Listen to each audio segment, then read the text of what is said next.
This is a production of Hockey Night in Oswego. Only on WTOP.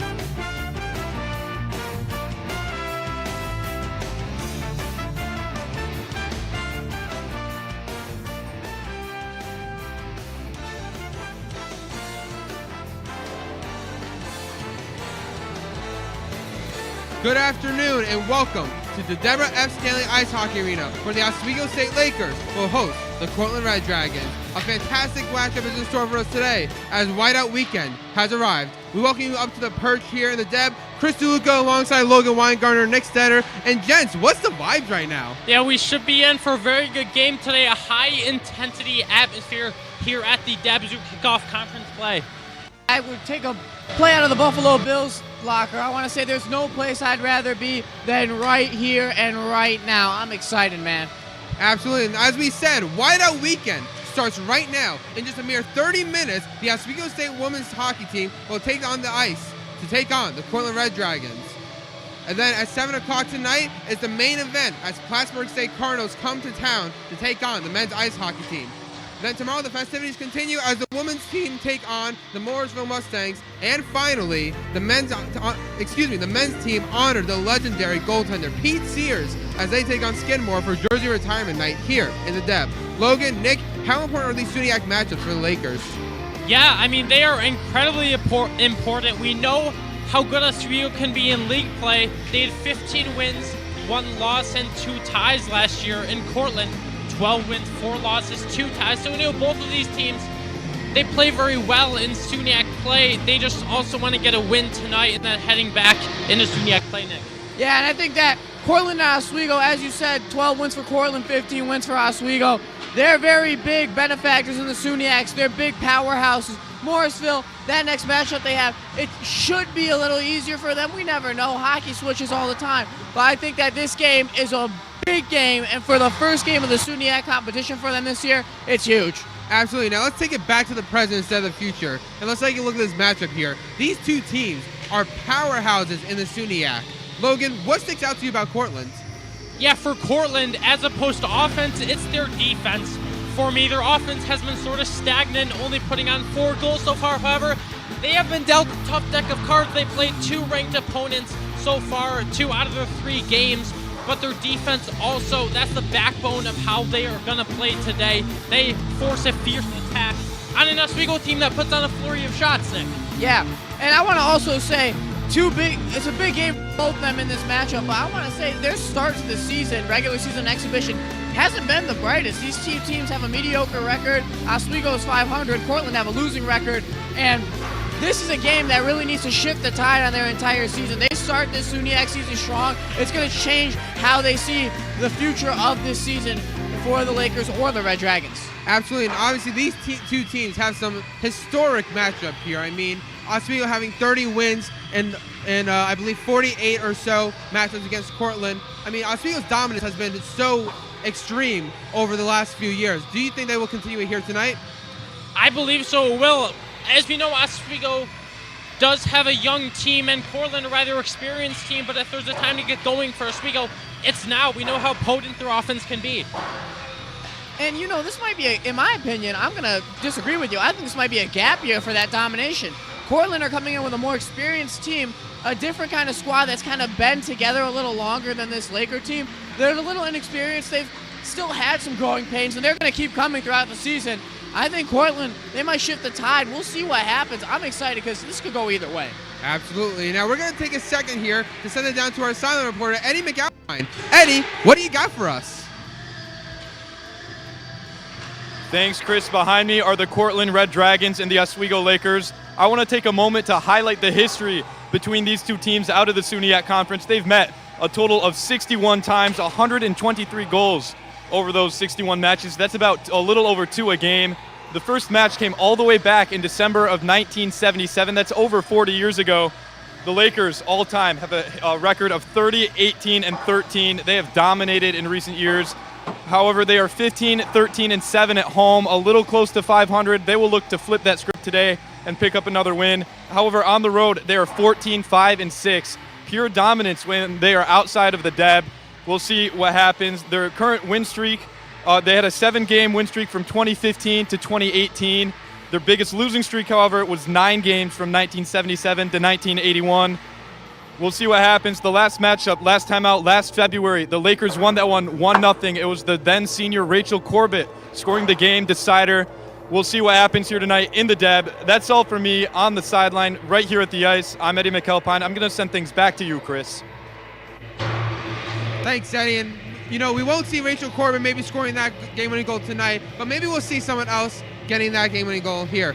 So keeping on track with the history, let's take a look at each team's last time out. Starting out with the Cortland Red Dragons, they traveled to Rochester, New York, to take on the Nazareth Golden Flyers, where they lost 2-1. Nick, where did the Red Dragons' performance lack, and what do they need to do to get back into the win column today? Yeah, I looked over the game, and they were in the game for the majority of the time. The score was tied at 1-1 until 4 minutes left in the second period, where Nazareth scored. The Golden Eagles scored, made it 2-1. They didn't look back. Nazareth outshot them, nearly doubling their shots, 32-18.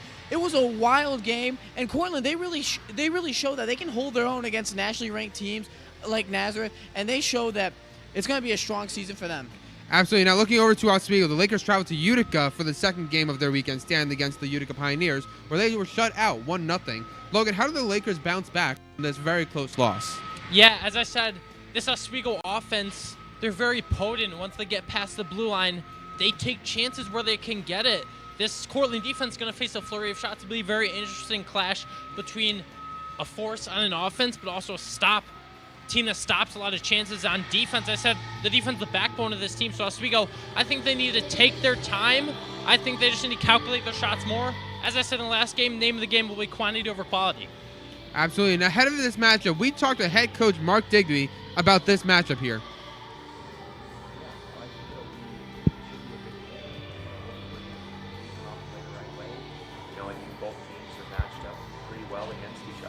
It's always fun, I think, when you get two teams that are paired up like that. They're well coached, they're really good on the power play, they're really good on the penalty kills, so we're certainly going to have to take advantage of the opportunities that we get. Yeah, I think the biggest thing is being efficient with the puck, right? Once they throw a puck to the net and we're able to get our sticks on it, off of a rebound, or if we're able to disrupt the play and we get our stick on it again, we have to make sure that we get first touch exits out of our zone. Now, guys, building off what Coach Digby there said, what do the Lakers need to do to play a good defensive game today? I want to say fundamentals. Fundamentals are the key. You really don't want to get penalties. Penalties have kind of cursed the Lakers this season, honestly. They've been getting a lot of penalties called on them, allowing opponents to get power plays. Castleton, when they lost 3-0 against them, that was a big factor in that game, the penalties that were costed. And I think that they just got to play a fundamentally clean game. They don't really need to do much different from when they've won in games against Utica and Castleton. But I think, a fundamental game with no penalties would be perfect for the Lakers. Yeah, exactly as you said, Nick, fundamentals, because we've seen this Oswego team be rather careless.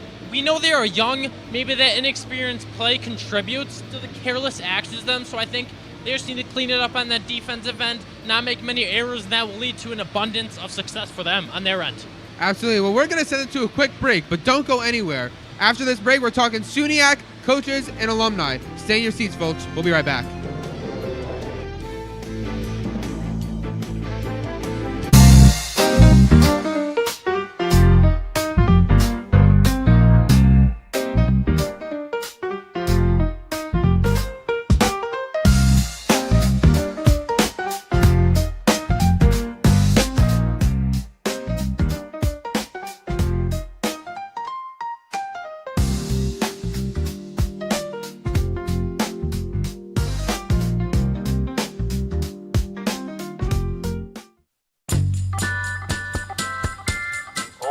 But I would have liked to see more on, Putin or something. I don't think he's very nice. He's so annoying, and he's not very funny either. He got that hot dog at one time. I don't know why he would do such a thing. I'm not sure why he's still playing a Nintendo Wii. The Nintendo Wii is so old. I've tried reporting him like 600 times, and nobody's answering my phone calls. Welcome back to the DK experience. Go back to your job. Every NFL fan I've played for the last 15 games. They beat. Writing a letter to the NFL fans? Get out of here with that. Let me finish. No, Let me no, finish. stop. Johnny Manziel? That guy, he's a loser. No, that's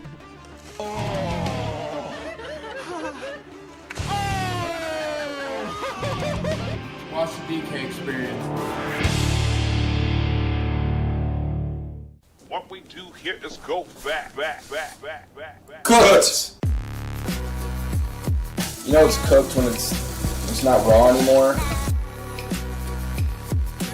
Gordon Ramsay can see here.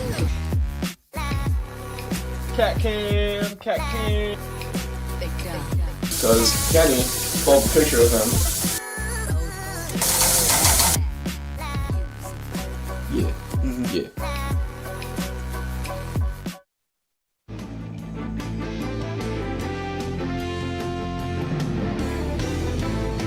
Welcome back to WTOP 10's pregame show coverage of their matchup between the Oswego State Lakers and the Cortland Red Dragons. Still Chris DeLuca here alongside Logan Weingartner and Nick Stetter. And now, gents, let's talk conference. The SUNYAC welcomed William Smith into the SUNYAC conference this year, expanding the conference teams from 7 to 8 teams. With another team added, the race for the playoffs is sure to become more interesting. Who are you guys going to take the 4 playoff spots in the SUNYAC? Honestly, if we're looking at the 4, we see the standings here. We got a lot of good squads up here. I really think William Smith coming in, they're not going to do much compared to the talent in the SUNYACs. I think the 4 teams you're going to see are the 2 teams playing tonight, the Lakers and the Cortland Red Dragons. I see the Plattsburgh Cardinals making it as they won last year in the SUNYAC championship. And I also see the Canton Kangaroos, who are undefeated right now in women's ice hockey, making this SUNYAC playoff. Yeah, Nick, I'm going to have to agree with you there. You said there was a lot of talent within this conference. I think William Smith sort of going to have a hard time adjusting in their first year for the 4 teams. Again, I'm going to go Oswego and Plattsburgh. I am going to say Cortland misses out on the playoffs, so instead of them, I'm going to put Morrisville. Cortland and Morrisville have the same record right now, both 1-2, and for that 4th team, I'm going to go Canton. They are 3-0. I think they'll keep upon their momentum they have right now. Absolutely some interesting choices there. So after the end of last year, Oswego lost tons of key players, specifically forwards. However, it seems that when one door closed for this Laker team, another opens, and has opened in the forms of point leaders Georgia Cunliffe and Natalie Launch. How have these players made an impact for this team so far? Yeah, they've been actually absolutely crucial to this Oswego team. We saw Georgia Cunliffe put on the game-winning goal with under 5 seconds left in the game against Castleton a few weeks ago. We know how integral both of these players are to the offense, not just to the offensive attack. They also make stops on defense. They're very good two-way players, very good pickups by Digby. He's surely thankful to have them. And barring both of them, Locke's also phenomenal. She's got 2 points on the year already. You have multiple freshmen on this team like Lauren Ricobelli. Ricobelli has been playing amazing so far, 9 shots in 4 games. She's got 1 goal on the regular season. And it's not just those 3 either. There's plenty of freshmen on this team that have made a giant impact. This team is so young with 12 freshmen. They're going to have to see the ice, and it's going to be a really, as I said before, growing pains are going to happen, but it's still going to help them when it comes to more years when they're experienced with these 12 freshmen. Absolutely, and as you said, Ricobelli, one of the great players that was playing in the preseason, had a lot of effort there, very great. And so, I know we've talked a lot about the players on this team, but let's not forget about the bench bosses. For the Lakers, they have head coach of the 2025 SUNYAC Coaching Staff of the Year, Mark Digby. Meanwhile, the Red Dragons have 10th-year head coach Rick Filacera. How will these coaches lead these teams to victory tonight? Well, I'll talk about Filacera first. Filacera in 2023 to the 2024 season had Cortland win their first ever SUNYAC championship in women's ice hockey. Success is the name of the game with Coach Filacera for Cortland, and they've had amazing seasons with them. 17-5-4 in the 2024-2025 season with their 6th consecutive SUNYAC tournament berth, and he's been phenomenal for the Red Dragons. Yeah, Nick, this is going to be a very good matchup between 2 experienced coaches in the SUNYAC. Digby, a lot of experience on the shores of Lake Ontario, was originally an assistant for the men's team, joined the women's team back in 2020, led them to their most successful season last year at a record of 22-3-2 when they were SUNYAC championship finalists. I expect this to be a very good and interesting clash. Absolutely. Now, Nick, I've been told you have a little fun game for us here on the Perch. Oh yeah, I'm going to tell you guys a little fun facts. I got a couple of numbers that I want to run you guys by, and I'll start with the number 123. 123 goals have been scored again in this matchup between the Red Dragons and the Oswego Lakers in 61 games. And another number I want to mention, we got some single-digit ones coming up. Number 6, that's the amount of students that graduated from Cortland last year, so they're a little more experienced in their squad. They don't really have too many teams that have, they don't have too many players that have graduated and they're used to each other. Number 1, the goal differential in every Cortland game so far this season. It has been a one-score game. They like to keep it close, Cortland, whether it's a win or a loss. And the final number I have for you guys is number 3, which is every game that Oswego Lakers have played, minus their most recent matchup against Utica, a team has scored 3 goals. So high scoring for the Lakers games, whether it's them winning or it's the other teams winning. Absolutely. Thank you, Nick. So we're going to send it to another quick break. But hey, don't get out of the chair. I see you. You don't want to miss the boys in the box talking about goalies and special teams, do you? That's what I thought. We'll see you in a sec. Don't move.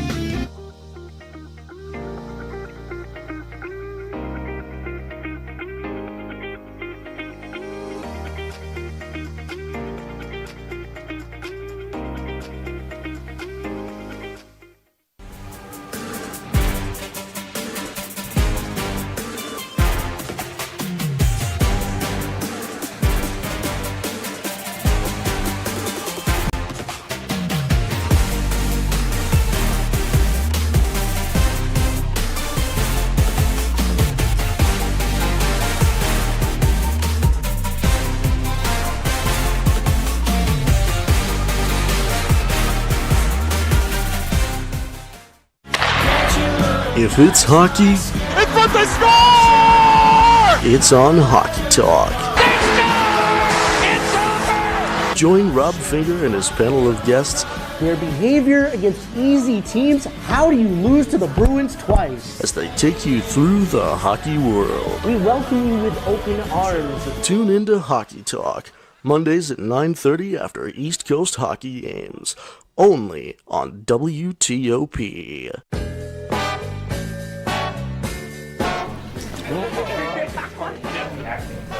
Oh boy! Come across.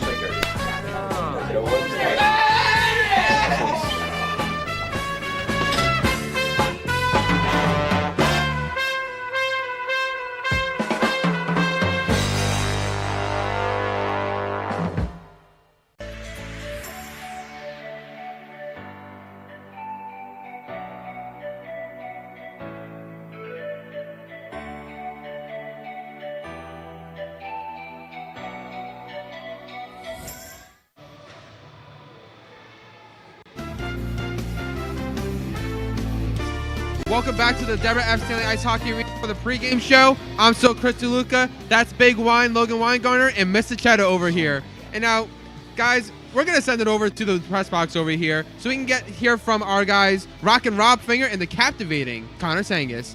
Take it away, guys.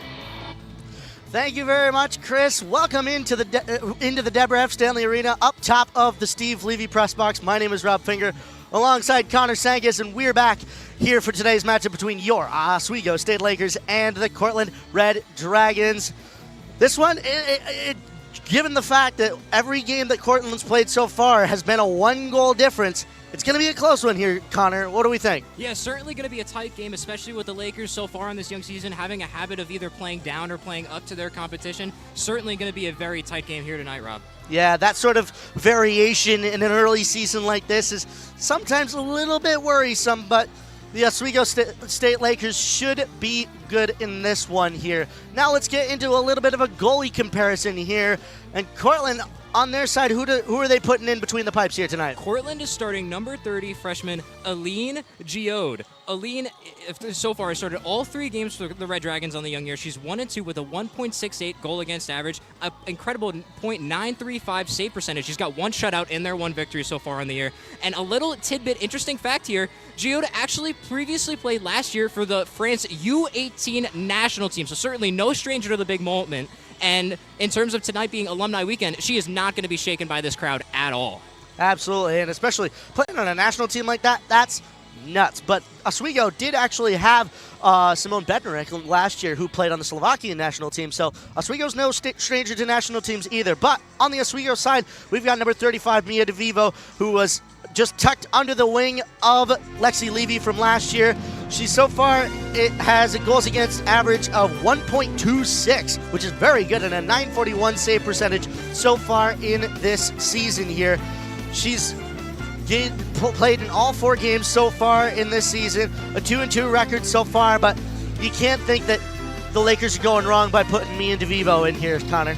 No, certainly 100%. And then when you bring up the fact that she was actually the only goalie to return this year on their roster, she was, of course, the backup to Lexi Levy last season, who is now the goalie coach. So there's some familiarity there between some coaching. Teammates now turned into coaches. So honestly, she's the right choice to put in net today for the Lakers. Absolutely. Now let's get into a little bit of some X factors here on the ice today.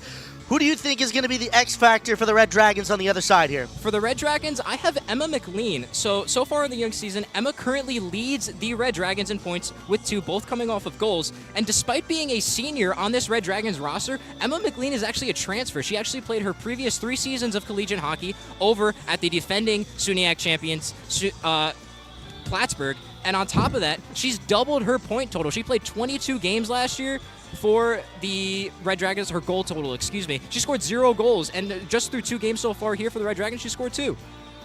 Absolutely. And then on the side of Oswego, I've got Jenna Majeski there on the right side of your screen. So far, she's got 1 goal so far, just for a point, but we go back to last year. She was absolutely fantastic last year on a very, very, very experienced Lakers team. She's got 14 shots on goal so far in this season, with which she leads her team as well. So you got to imagine, especially going forward in the season, that some of those shots are going to find some twine. Now, let's get into a little bit of special teams talk here, Connor, because especially on the Lakers side, it's not been great, but Cortland, I've heard that they're fairly good so far. Yeah, well, we're going to start with the Lakers here on special teams.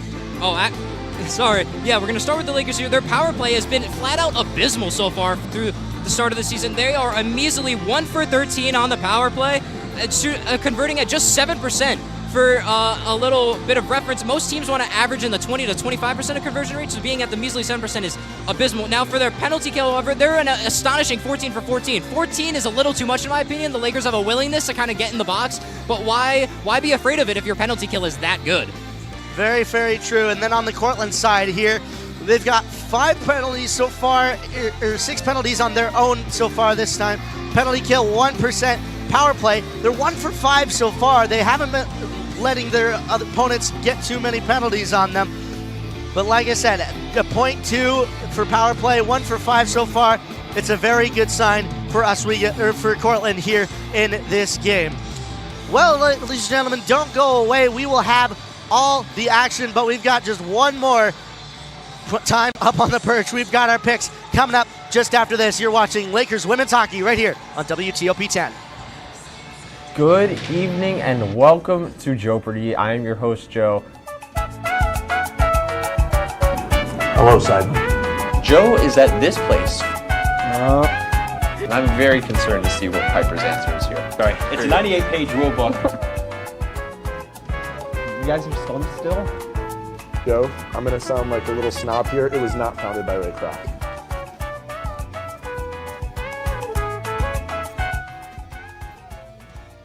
So you're probably wondering why the top producer of WTOP's new hit, Oswego Lizo, is currently juggling Taco Ball right now.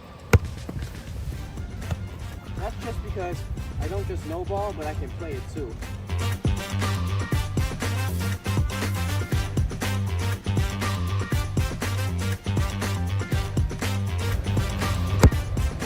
WTOP, live every other Sunday, 7 p.m. Tune in.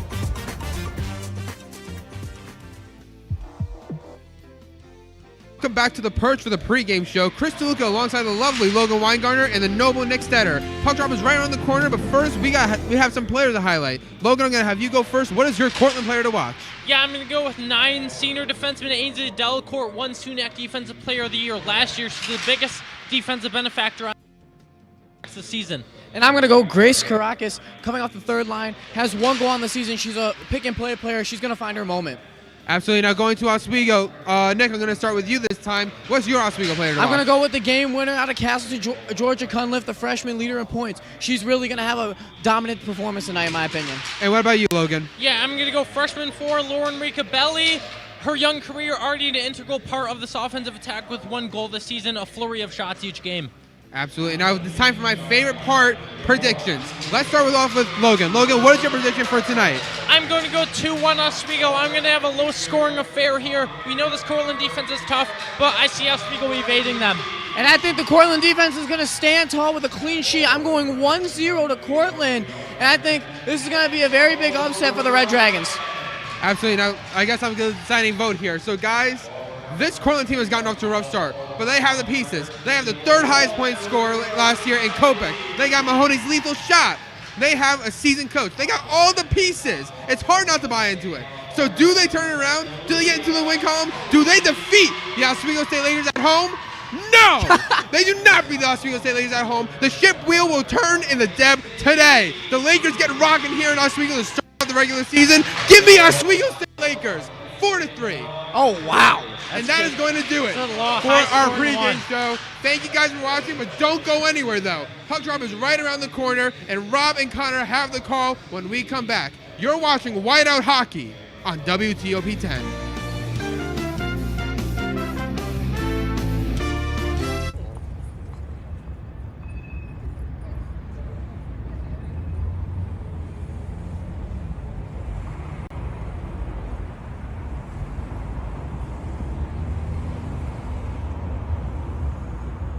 If you like action,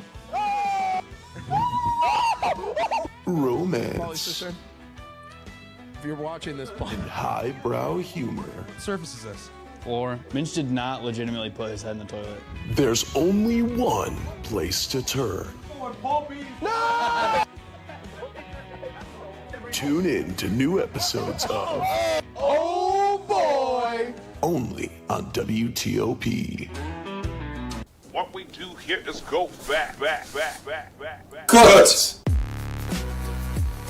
You know it's cooked when it's not raw anymore? Gordon Ramsay is here. Cat cam. Because Kenny pulled a picture of him. Yeah. Yeah.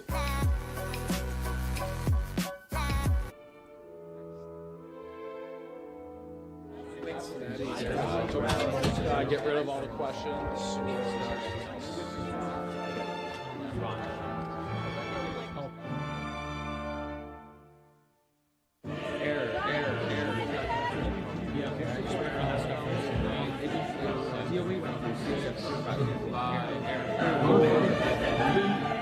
Two, one.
If it's hockey, It's what they score! it's on Hockey Talk.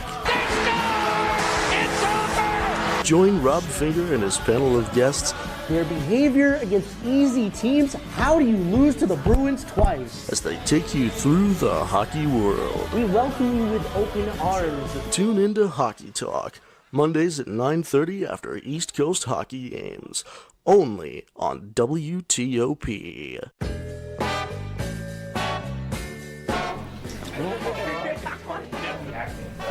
Oh boy! feel like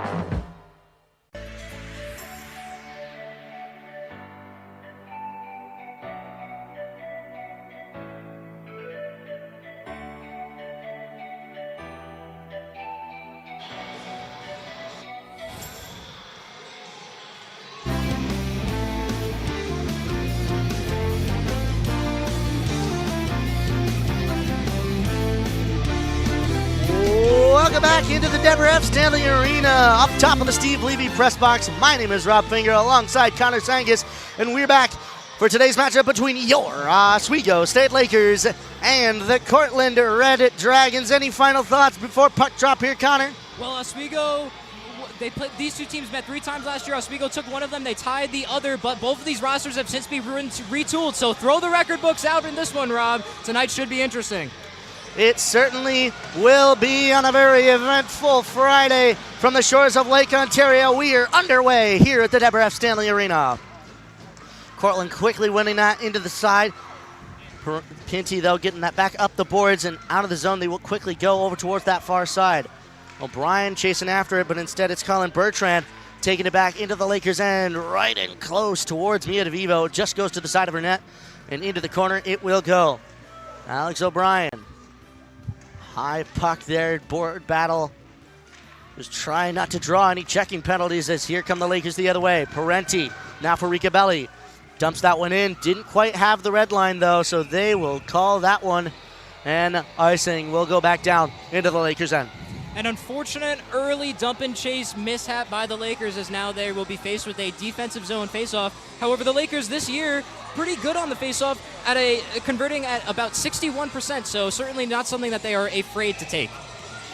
Very, very true. Faceoff to the left of Mia DeVivo. This one won forward by the Lakers, and the Cortland Red Dragons are not able to keep it in at this time. Mackenzie Brown off the near boards, it'll go. Still in that neutral zone, though, right in front of the scorer's table. Passing it over towards that far side. Chasing after it, Kayla Persinger.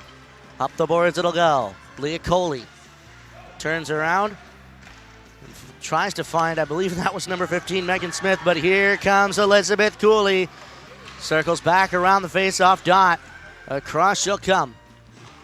Into the hands now, Kayla Dory. Into the corner. Elizabeth Cooley. Around the boards it'll go over Helen Van Dam on the far side. Into the corner it'll go. Emma McLean. Up now, Smith. Van Dam, a shot. Blocked away by defender. It goes over to Shea Jaseel. Jaseel, shot. Rebound is there, though. Covered up by Giode. Some great offensive zone pressure here by the Lakers to start the game. They had a total of 40 shots on goal their last game in a 1-0 loss to Utica. So this is certainly a team that knows how to extend their offensive zone pressure. Face off now to the left of Giode in the Cortland end. Back into the corner, it'll go chasing after that one, Ella Lewinsky. Into the hands of the Lakers. Iverson, shot! Just found a little bit of time through traffic. It was a little spot through traffic, but gloving that one up is Giode once more. Yeah, that was a tremendous glove save by Giode. That shot very dangerous, very close. Yeah, and the Lakers were able to pickpocket that one right through just a little gap, but unfortunately for them, the leather, I should say, of Giode was a little bit faster. Demirs back below the goal line. Chasing after that one, Morgan Raymond. Jillian Dinsmore now all the way out of the zone. Tilly Petrick having to hand it over instead to Solana Zizzo. Off the far boards it'll go. Fiona Searens in front of the Red Dragons bench. D to Dinsmore. Lejeski sending it back off those boards. Searens picks it up for the Lakers. Now for Solana Zizzo. Tilly Petrick now. Circling back into the Lakers end, just looking for a little bit more room to get up some momentum. She gains the red line and dumps it in. Ainsley Delacour. Out of the zone it'll go. Now for Leah Coley. Into the hands of Julia Power. Up the boards it'll go. Back right into the zone. and into the hands of Power. Coley, now for Demirs, off the boards it'll go. Carlin Bertrand, off the backboards it'll go, over towards the near side. Natalie Lons, dumping it back below the goal line, chasing after it with Ainsley Delacour. Up to Power. Power for Coley. Coley, shot, blocked away, rebound is there. It's not covered yet. As Power will get that back into the hands of the Lakers. Georgia Cunliffe, stolen away momentarily by Carlin Bertrand. Victoria Griffin up the boards. Trying to keep that one in on the Lakers, but forwarding it out is Carlin Bertrand, the woman from Timmins, Ontario. Back off the boards, Georgia Cunliffe sending it back into the Dragons' end as the Lakers change. Ainsley Delacour off to the near boards for Katie Mahoney. And right around that Laker blue line, they will play it. Sydney Pinty now. Pinty for Helen Van Dam. Now up for Alex O'Brien. Across. Parenti just blocked a shot. Was Katie Mahoney as it goes over to the near boards. Up it'll go. Fanny Anneborn. Part of the pair from Sweden. Right over towards the goal there and having to cover it up with her blocker is Mia DeVivo with 15:54 left to go in period number 1. Yeah, pretty interesting stat here. We've had so far, I believe this is the third defensive zone faceoff for the Lakers, but the Red Dragons have actually not mustered a shot on goal yet. And that's essentially due to something like this. They're very good at controlling those faceoffs, if not getting them out on the first try, the second try anyway. And Parenti now for Ricabelli through the middle. They'll get it just into the Dragons' end. Grabbing that, Drew Kopak able to get it just onto the blue line and just keeping it in. It was Lauren Ricabelli out of midair, but not much to it because it comes right back into the neutral zone. Alex O'Brien fighting with it in her feet and forwarded back to the Cortland D. Mackenzie Brown on the near boards. Megan Smith stealing it away from her. Now it's Zizzo's hands. Over towards the Cortland bench. Gillian Dinsmore. Below the goal line for Zizzo. Now into the corner. Up the boards. Kept in though by Cortland momentarily. Elizabeth Cooley now over towards Alex O'Brien as number 14, Ella Iwinski, sending it right back in. DeVivo, though, coming out to play that. A very bold move. Jillian Dinsmore, a shot goes wide. Now across for Iwinski. Another shot blocked away. Megan Smith high off the glass. Iwinski not able to keep it in. It'll go deep into the Cortland net. Dinsmore chased down by Elizabeth Cooley. Now keeping her in the corner as it gets sent back around for Iwinski. And now Genevieve Sabraka. Across over to the far boards. Dumping it in. Morgan Raymond. Lakers breaking it out here. Elizabeth Cooley just trying to get it off a skate there. Solana Zizzo losing her stick in the middle of trying to grab that one up the boards, but thankfully for her team anyway, they'll get it deep into the lake, into the Cortland end. Jenna Majeski keeping it in. Majeski kicking it up with a foot to keep it with her. This goes over to the near boards, and out it comes. Here comes Cortland. Emma McLean around Tilly Pethrick. On Mia DeVivo, alone, scores! Emma McLean, the transfer from Plattsburgh, puts mark number 1 on the board. Yeah, Robin, we mentioned McLean as this player to watch. We're going to see if we could get a little replay here, but just a terrible job by the Oswego defenders allowing her to come in on this breakaway. Oh my gosh, the dirty dangle, Rob. That was nasty. So far in just 4 games for Cortland, she's got 3 goals. And the transfer from the Cardinals has stung the Lakers once more. It seems they can never escape that ghost. Brittany Iverson sending it back into the zone. Jenna Majeski losing that. Instead, it's Kylie Nolan. Cortland coming back the other way. Victoria Griffin, the woman from Dallas, sent right in, kicked away by DeVivo. Grabbing that, Kylie Nolan, dumping it right in. Fiona Searins picking it up below the goal line. Over for Brittany Iverson on the far side. Grabbing that, Kylie Nolan once more, keeping it right in that far corner. Up the boards for Iverson now. Kept in by the skate of Kayla Persinger. Below the goal line it'll go. Sydney Pinty. Now for number 7, Leah Coley. Up the boards, Sierens off those boards all the way into the zone. They will call off the icing. Kayla Persinger. Down instead for Fanny Annaborn. Now from Natalie Lawns. Into the Cortland end they go, over towards the far side. J. Seal having to grab that. Georgia Cunliffe squeaks below her stick there. As Van Dam not able to keep it in. Into the neutral zone they'll go. J. Seal. Over towards Demirs on that far side. J. Seal, though, gave it up for Georgia Cunliffe, and they're having to pull one of the players into the bench. Here comes Lawns. Shot off the crossbar! And into the stands. Wow, what an opportunity that was. Oh my goodness, Rob. What an opportunity from Natalie Laclans. I mean, just unfortunate there. Both teams so far getting these one-on-one opportunities with these goaltenders. Obviously, these goaltenders are a little upset that their defenses are kind of hanging them out to dry throughout these first 10 minutes. Fair enough as we go back to the left of Eileen Giode. One back by the Lakers, but poked out by Genevieve Spraka. Up the boards it'll go. Cortland grabbing in on their own end. Sophie Hart this time. Around it'll go. Kira Cook breaking it out for the Red Dragons. Spraka right in for O'Brien now. Back instead. A quick shot comes over to the near side as we get a whistle blown here. As I'm not exactly sure. I think we'll have a offensive zone face-off as, yeah, they're telling some of the Lakers here to get back onto the bench as they have only 4 out there, but nonetheless we'll have a face-off to the right of Mia DeVivo when we get things settled here.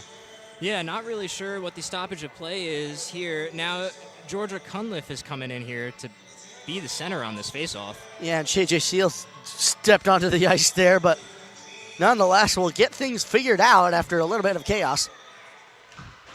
And Tilly Patrick will win that off the face-off. Now up for Ricky Belli and Georgia Cunliffe. Up the boards it'll go. Almost went into the Lakers bench as it gets back into the neutral zone. Solana Zizzo off the near boards over towards Parenti. Instead, it's Jocelyn Drayson who picks it up. Lauren Ricabelli into the zone. Cortland sending it right in. Alex O'Brien. Parenti now. Tilly Patrick across. Instead for Solana Zizzo. Off the boards it'll go.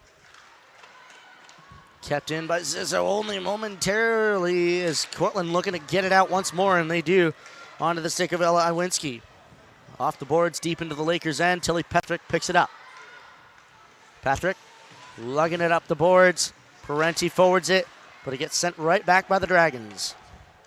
Mia DeVivo getting that one. Oh, and coming over the top of her was Emma McLean.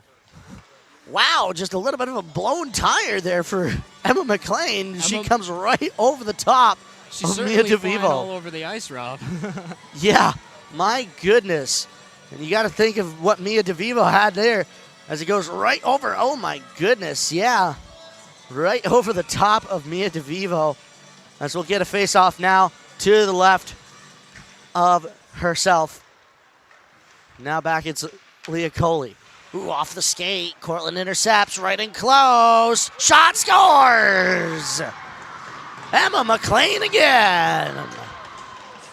And that's 2 on the board for her in just the first 10 minutes. Oh my gosh, Rob. Emma McLean is living rent-free in the head of Mia DeVivo and these Lakers. You can see here just the easy rebound wrist shot right in front. Gets it over the high blocker side of DeVivo.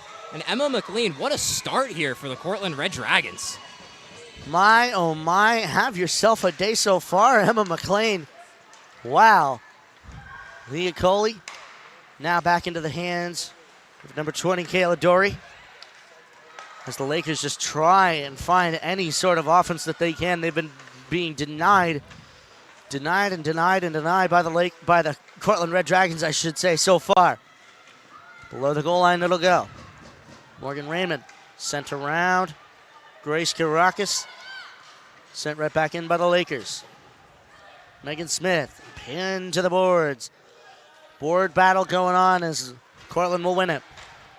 Carlin Bertrand, Jenna Majewski able to grab that one off a dive as Morgan Raymond sending it around. Fiona Searens coming back in for it, but instead it's Grace Karakis sending it over to the far corner. Off the boards, Searens trying to keep it in. Carlin Bertrand trying to pin it away from her, but it's kept in.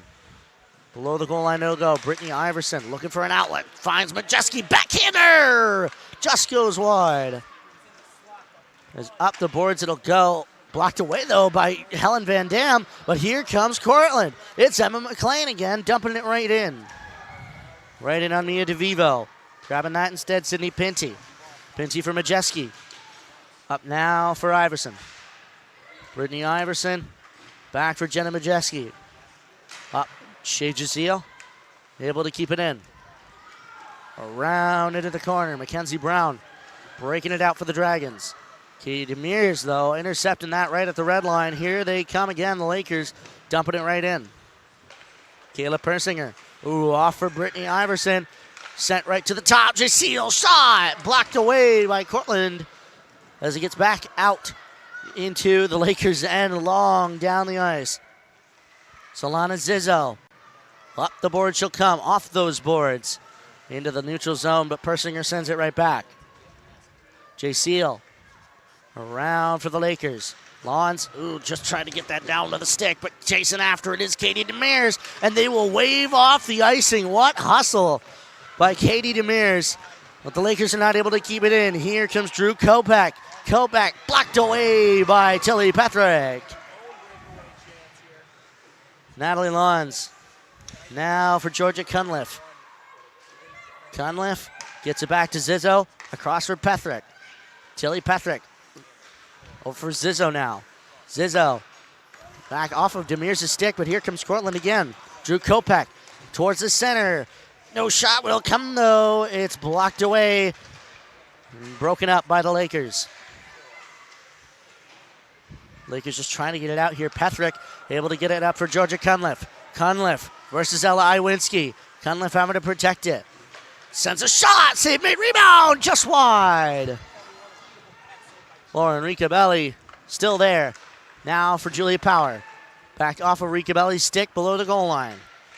Ella Iwinski for Ricabelli. Now into the hands of Erica Parenti. Parenti back around for Coley. Coley sent right back in. I think she intended that for Parenti, but just caught her on the back foot. As the back, it goes up the boards into the hands of Julia Power near the Lakers' blue line. A quick change for the Dragons. Here come the Lakers. Lauren Ricabelli. Shot! Just wide. Alex O'Brien. Below the goal line, it'll go. Into the hands of Jillian Dismore. Off the boards. Leah Coley not able to keep it in. As here comes Cortland once more. Dragons in. Backhander. Save made by Mia DeVivo. Up now to the top. Carlin Bertrand kept it in. Set right towards the center. Leah Elizabeth Cooley will pick it up, though, for the Lakers.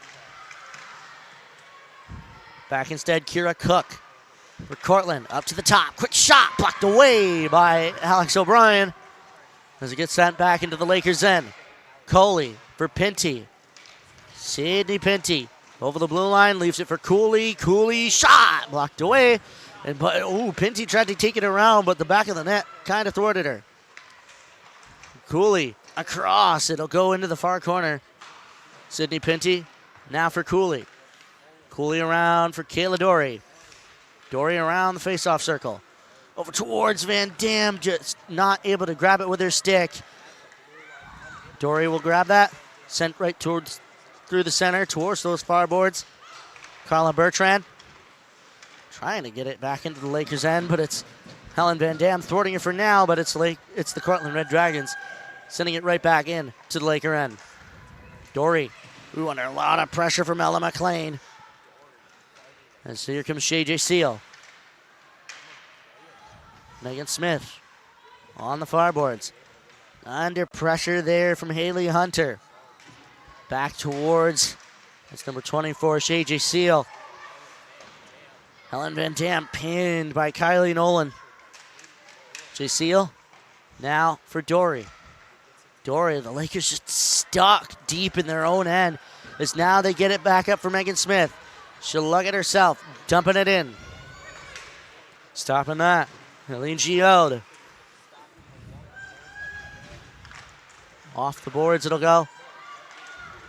Majeski now into the hands of Persinger again. Mackenzie Brown, high, up, and out of the zone, deep into the Lakers' end. They wanted an icing, but it's waved off. Instead, it's Mackenzie Brown. Brown below the goal line. Hooked up a little bit by Tilly Pethrick. Instead, it's Fiona Searage who gets it out. Jenna Majeski, now for Brittany Iverson. Over the blue line they come. Into the zone. Iverson circling around, just gets tripped up by Katie Mahoney. That's Brittany Iverson getting that back in the corner. Majeski looking for an outlet, tried to find Iverson for a little tic-tac-toe, but did not quite make it connect. Zizzo back off the boards below the goal line. Brittany Iverson again. Iverson up the boards, under a lot of pressure still from Katie Mahoney. Jenna Majeski, though, up the boards it'll go. Tilly Pethrick not able to keep it in. Here comes Fanny Annaborn. Annaborn, losing that, not able to control it as they approach Mia DeVivo's net. Below the goal line it'll go. Solana Zizzo, under pressure, hits the deck. Sierens up towards Majeski. Oh, she tried to backhand it to Katie Demers. Oh, and we've got another skate off there for Jillian Dismore. This is the second time that it's happened. You gotta wonder what is going on with her steal. My goodness. Jocelyn Drayson around for the Cortland Red Dragons.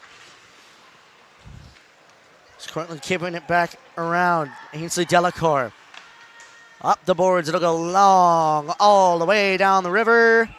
And that will be an icing with 2:37 left to go in period number one here, Connor. Well, with 2 minutes left in the period, these teams, just looking at the stats, they seem kind of even in terms of shots. The Red Dragons with 6 and the Lakers with 5. But just the quality of these shots for the Red Dragons. I mean, both goals that Emma McLean scored, she was wide open in front of the net. And it really just goes to show you that this is collegiate level hockey. If you're going to leave skaters wide open in front of the net, bad things are going to happen.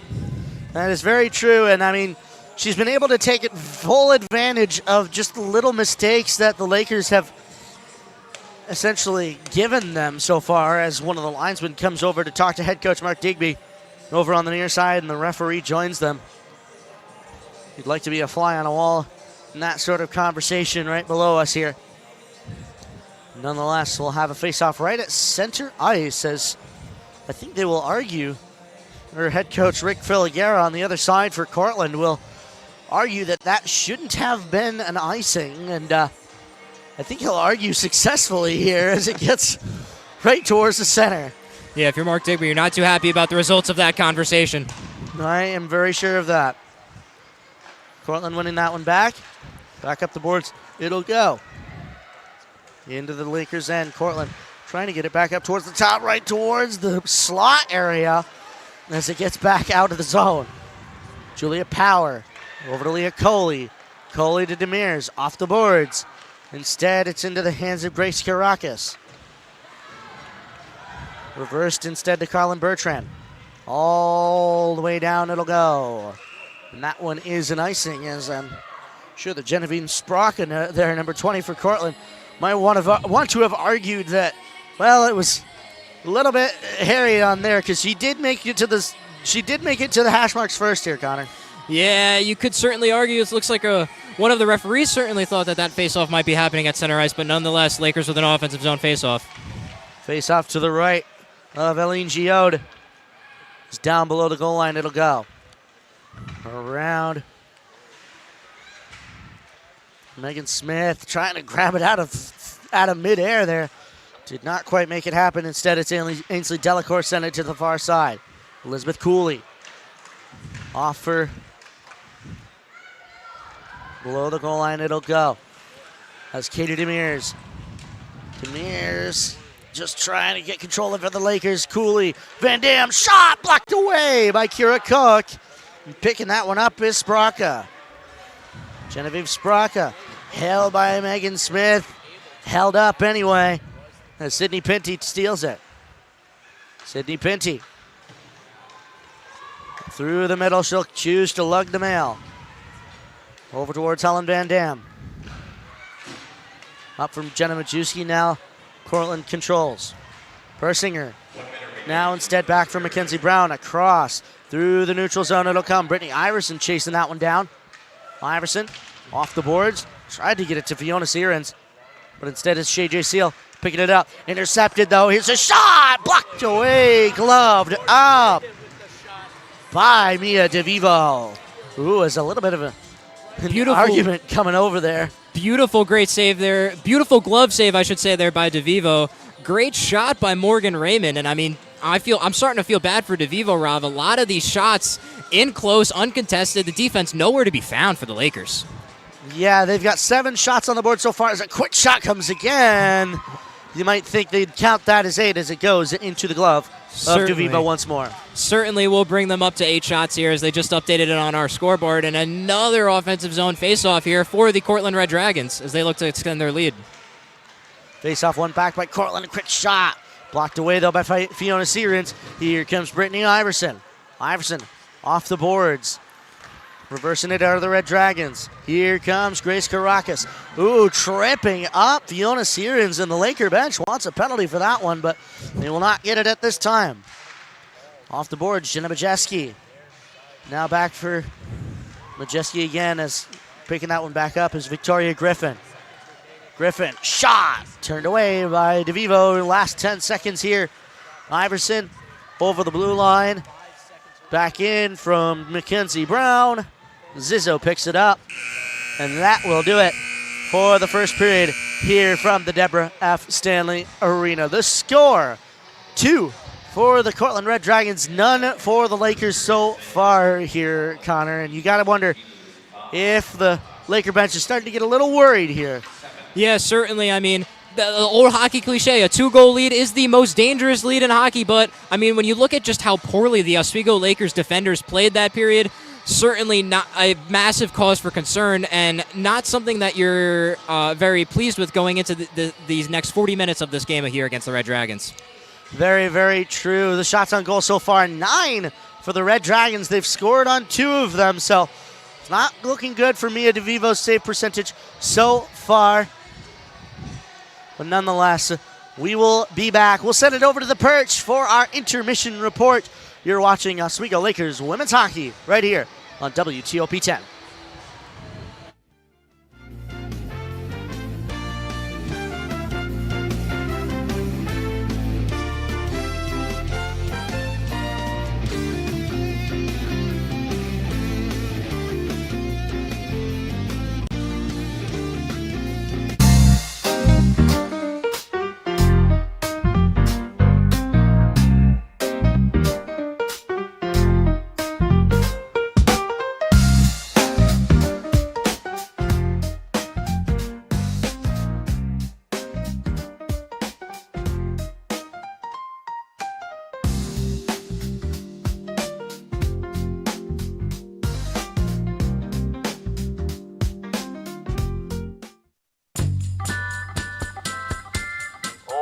But I would have liked to see more on, Poutine or something. I don't think he's very nice. He's so annoying, and he's not very funny either. He got that hot dog at one time. I don't know why he would do such a thing. I'm not sure why he's still playing a Nintendo Wii. The Nintendo Wii is so old. I've tried reporting him like 600 times, and nobody's answering my phone call. Welcome back to the DK experience. Go back to your job. Every NFL fan had played for the last 15 games. They beat. Writing a letter to the NFL fans? Get out of here with that. Let me finish. No, let me finish. Stop. Johnny Manziel, that guy, he's a loser. No, that's.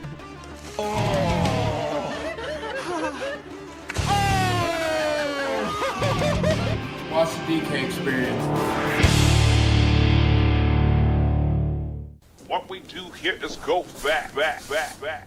Good! You know it's cooked when it's not raw anymore? Gordon Ramsay in the sea here. Cat cam. Because Kenny pulled a picture of him. Yeah.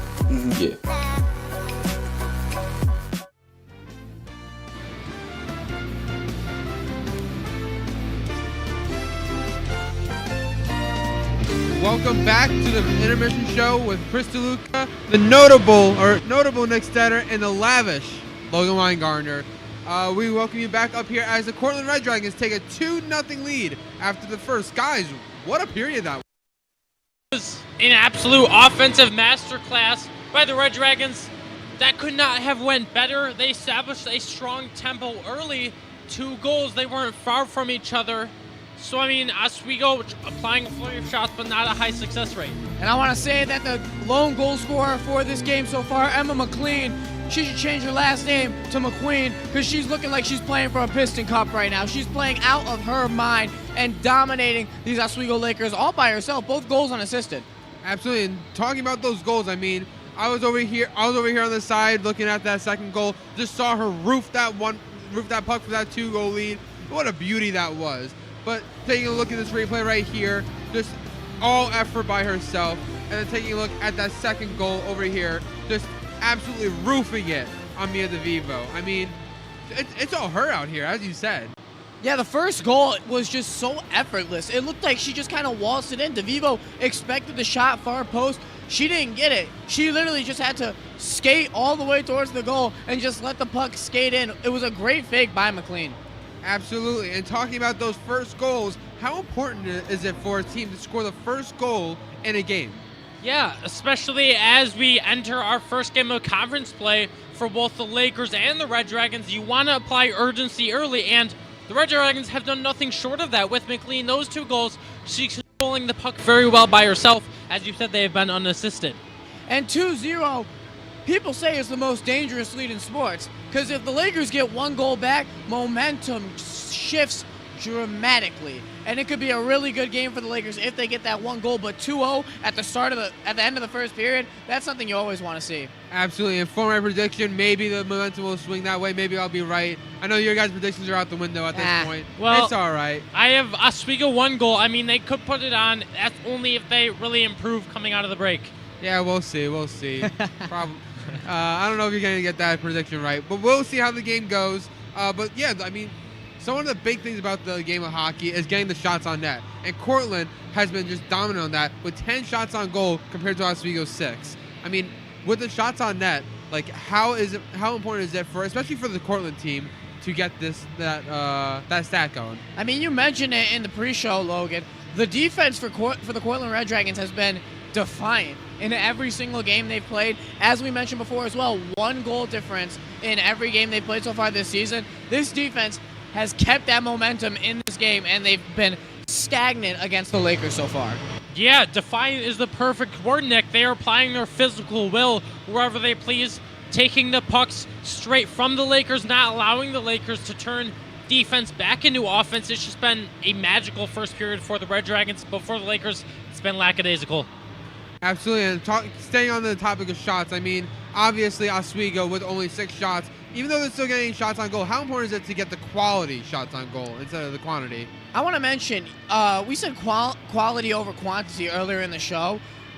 Oswego's shots this entire season has been quantity. I haven't seen much quality. I can't lie. They've had so many shots this year. Shots, and not a lot of them have fallen. They've had very big chances, very big opportunities in a lot of games that could have made the games better than they were, especially in losses. And I think that they really need to capitalize on big opportunities. Yeah, Nick, you said it perfectly. They have had an abundance of shots in each game, over 100 shots on this season, but it's about taking the smart shots, taking smart chances, because they haven't resulted in ideal conversions. Absolutely. Now, let's take a look at these goaltenders. I mean, obviously, Oswego's Mia DeVivo, she is not necessarily having the game of her life right now. 2 goals on those 6 shots. if you're Coach Digby, are you thinking of pulling DeVivo this early in the game, or are you thinking about riding with her until you think it's no more? That's a really good question, and I'm going to have to say no. And I'm going to say no because of one reason. They were one-on-ones, basically. The second goal was not. The first goal, it was a one-on-one with Emma McLean. McLean's been phenomenal for the Cortland Red Dragons this season so far. And I think that DeVivo, she hasn't had opportunities to shine when she actually could. She had one really good save at the end of the period with about 45 seconds left, but she hasn't gotten very good opportunities. The defense in front of her really needs to show out to give her why she's a great goaltender. I'm going to have to agree. I don't think you pulled DeVivo yet. Just a sophomore. I think she's still the backbone of this team. Just a sophomore, as I said, you want her to get that experience in SUNY play. And again, the Oswego team defense just fell short. It's not been all at the fault of DeVivo. I think she will improve within the second period, knowing how much urgency has to be applied. Absolutely, but it's not just DeVivo that might need to improve on there. It's Oswego as well, playing sloppy defense, playing sloppy offense. One of the big things that has been the Oswego's Achilles heel so far this season has been their neutral zone possession. How has that really impacted the Oswego State Lakers here? I mean, yeah, they're just not winning the middle of the rink. They really aren't. Teams have been possessing the puck easily in the middle of the rink, getting through their defense, and that's why they've had defensive struggles, because that neutral zone has been vacant for the Lakers. They haven't found any space in there. And I also want to mention another weakness I've been seeing. They cannot stay on their feet. Here at the Deborah F. Stanley Arena, they have not stayed on their feet in multiple games so far, and it's been a lack of just poise on the rink for them. Yeah, they've been devoid of much defensive quality, losing the battle where possessions start, and that's what Digby wants to see improved within this incoming second period. Absolutely. We're going to take a quick second here to send it over to our silent reporter, Eddie McAlpine, who has Jenna Majewski's family with him. Eddie, what do you got? Thanks, Chris. I'm here with the family of Lakers star Jenna Majewski. How about you guys go around and introduce yourself? I'm Cheryl Wasney, Jenna's aunt from Chicago. Becky Majewski, Jenna's mom. Woohoo! I'm Uncle Kurt. Great Aunt Ramona. I'm Grandma Majewski. I'm Dad. Awesome. Super happy you guys were able to make it here today for the game. How about we hear about the travel distance that you guys had to get here? Where are you guys from? Chicago. Arizona. Chicago. Orlando. Arizona. Arizona. You guys made it a long way to see Jenna play today. It's a very big game, but what does this game mean to you guys? It means that they need to win. We're showing our support to the whole team. It's awesome to be here. Yeah, came here to see her win. Glad to see her live, watching her in live and not on TV and yelling her name. Exactly. You guys do a great job watching the feed. We really appreciate it from Arizona. Being here to see it live, it brings back a lot of memories, a lot of years of seeing them play live and seeing the team. It's just great. Awesome. Now, speaking of seeing Jenna play, do you guys have a favorite Oswego hockey moment or a favorite Jenna hockey moment? A favorite Jenna hockey moment is... the game-tying goal against Plattsburgh last year. Yes, that would be it. That's one of them, yeah. Just dropping her off here from Arizona and her just being super happy, and they're so welcoming here, so that's just been great. Awesome. Now, we were speaking before we came on air that you have a pretty interesting story on how you got Jenna into hockey. Do you want to talk a little bit more about that? Yes. My husband's best friend's nephew used to play for Detroit Red Wings, and when we lived in Phoenix, we would go and see him play. And so when Jenna and her brother were real little, she was probably about 4, we would bring them to the games. We would get good seats, and then after the game, we would bring them down below and meet the players. Well, my husband and I moved back to Chicago, and then my brother and sister-in-law would take them to the games, and they would get nosebleed seats, and then they would go to leave, and my nephew and Jenna would want to go and say, wait, we normally go down below and meet the players, and they were like, no, that's only with Uncle Kurt and Auntie C, and the kids would just have an absolute fit because they were used to like being spoiled and sitting on the glass and going and meeting all the players. So we kind of introduced them to hockey. That's really cool. Thank you guys so much for being here and supporting the Lakers today and supporting WTOP 10 on YouTube. We watch you guys all the time. Thank you. Awesome. Thank you. That's all from me with here, the family of Jenna Majewski. I'm going to send things back to you, Chris. Thanks, Eddie. We're going to send it to a quick break here, but don't go anywhere. Second intermission hockey is about to come on. You're watching WTOP 10 Sports coverage of Oswego State Lakers versus the Cortland Red Dragons.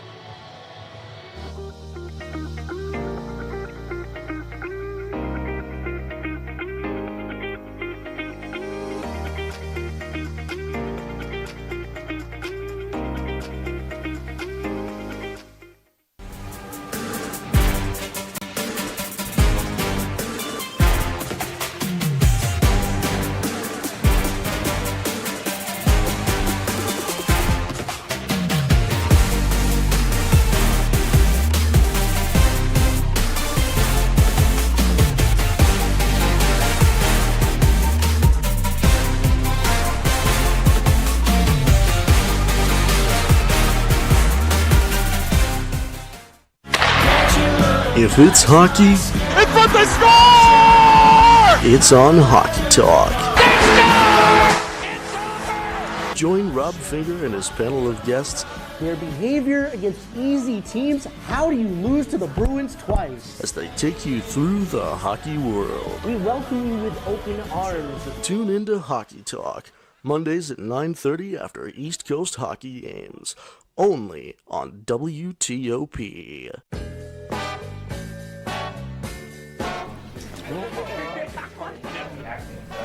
Oh boy! Come across.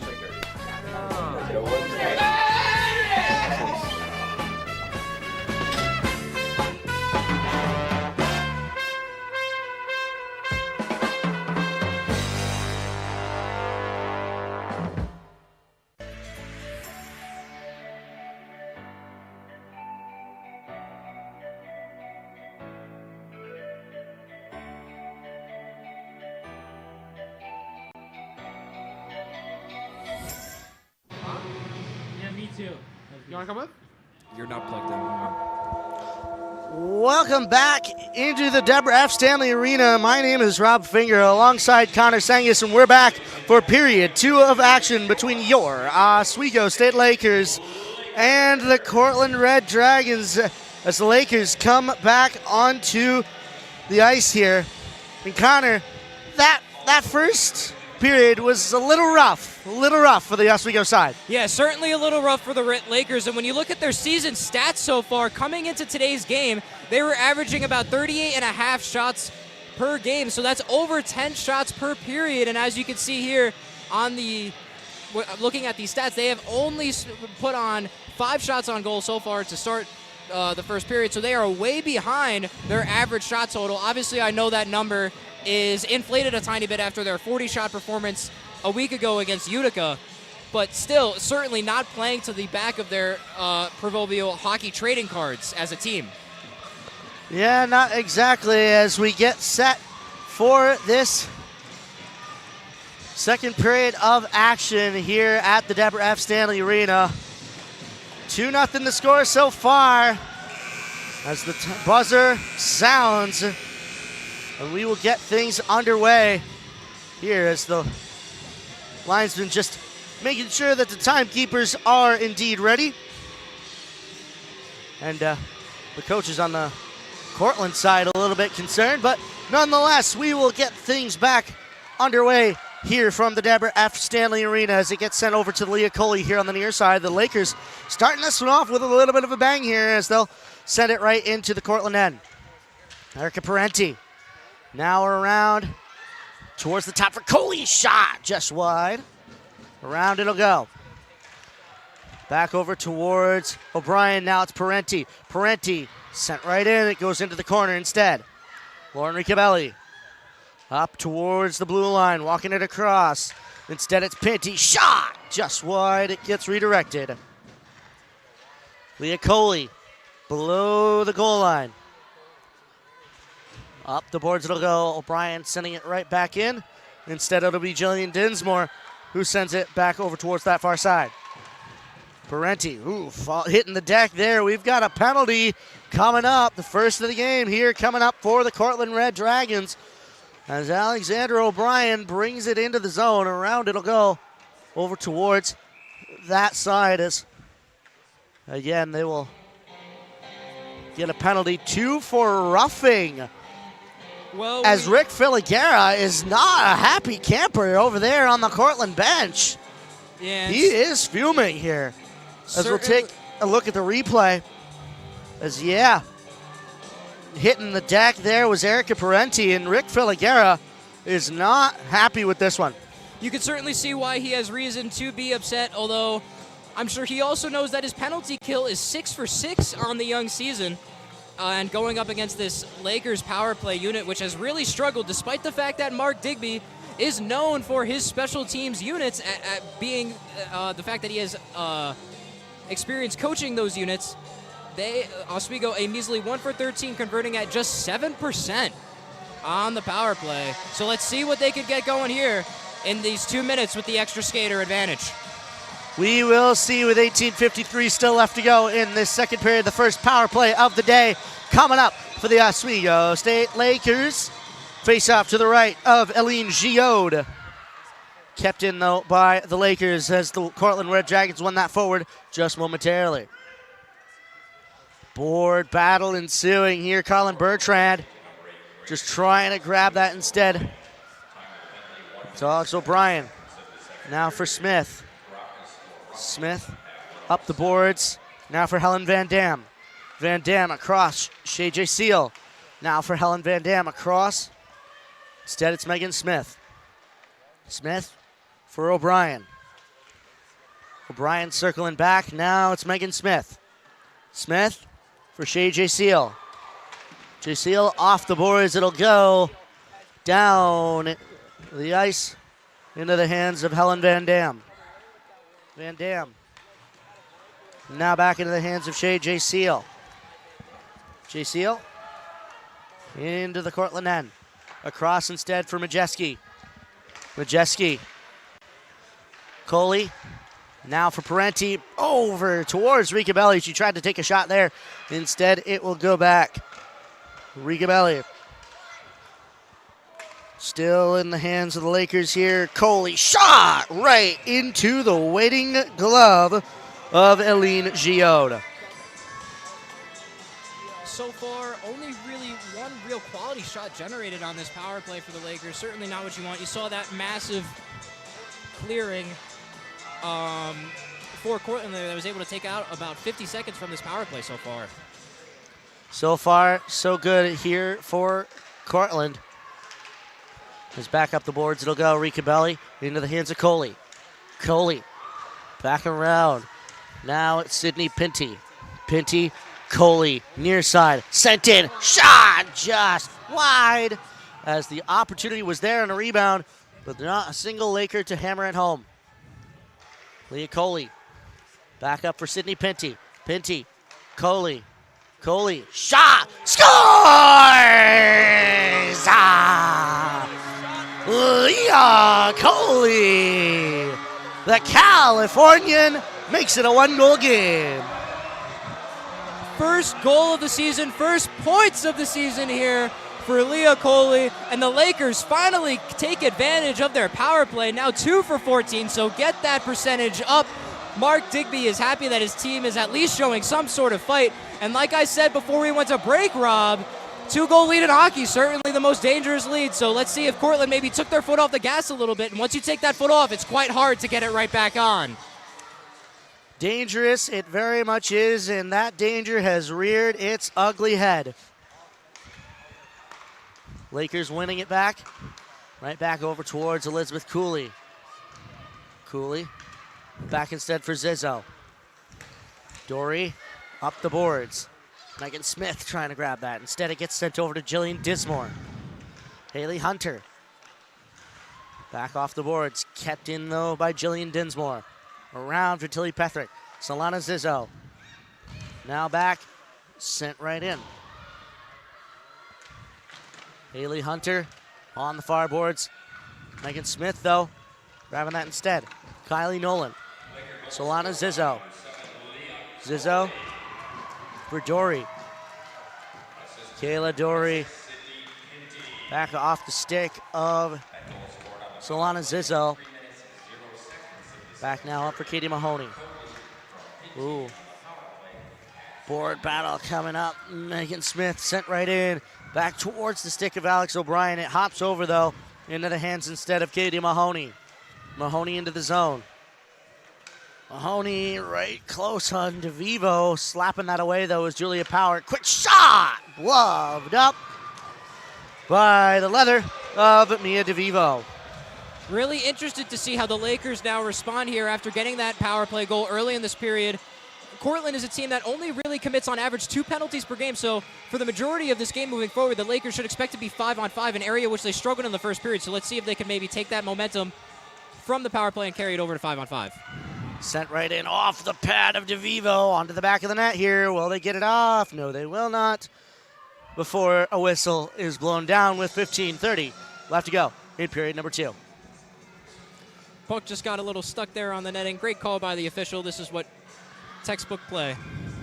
Yeah, and sometimes you're able to get it off the back of the net, just kind of slap that netting with the back of your stick and just pop it out, but unfortunately not in this case.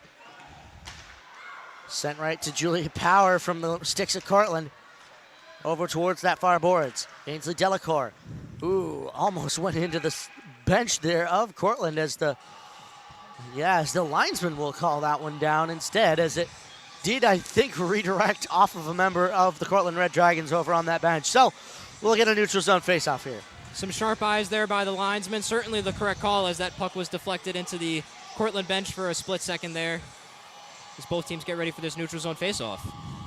Yeah, and the Lakers almost now equaling the Red Dragons in the shot column. It's a lot closer than it was at the end of the first period. 11 for the Red Dragons, 10 for the Lakers. So only a shot between them and only a goal between them as well here, Connor, as it gets sent into the Cortland end.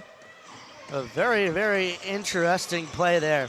Yeah, you could hear the Deb come alive here with that faceoff being shifted into the offensive zone for the Lakers. We'll see if they can do anything with it as it's kept in, sent over into the near corner. Van Dam, now for Lons. Helen Van Dam, bringing it around into the corner. Up the boards it comes for Carlin Bertrand. Stolen away by the Lakers once more. Over towards the near side. Natalie Lons into the zone. Carlin Bertrand. Around instead. Georgia Cunliffe keeps it in.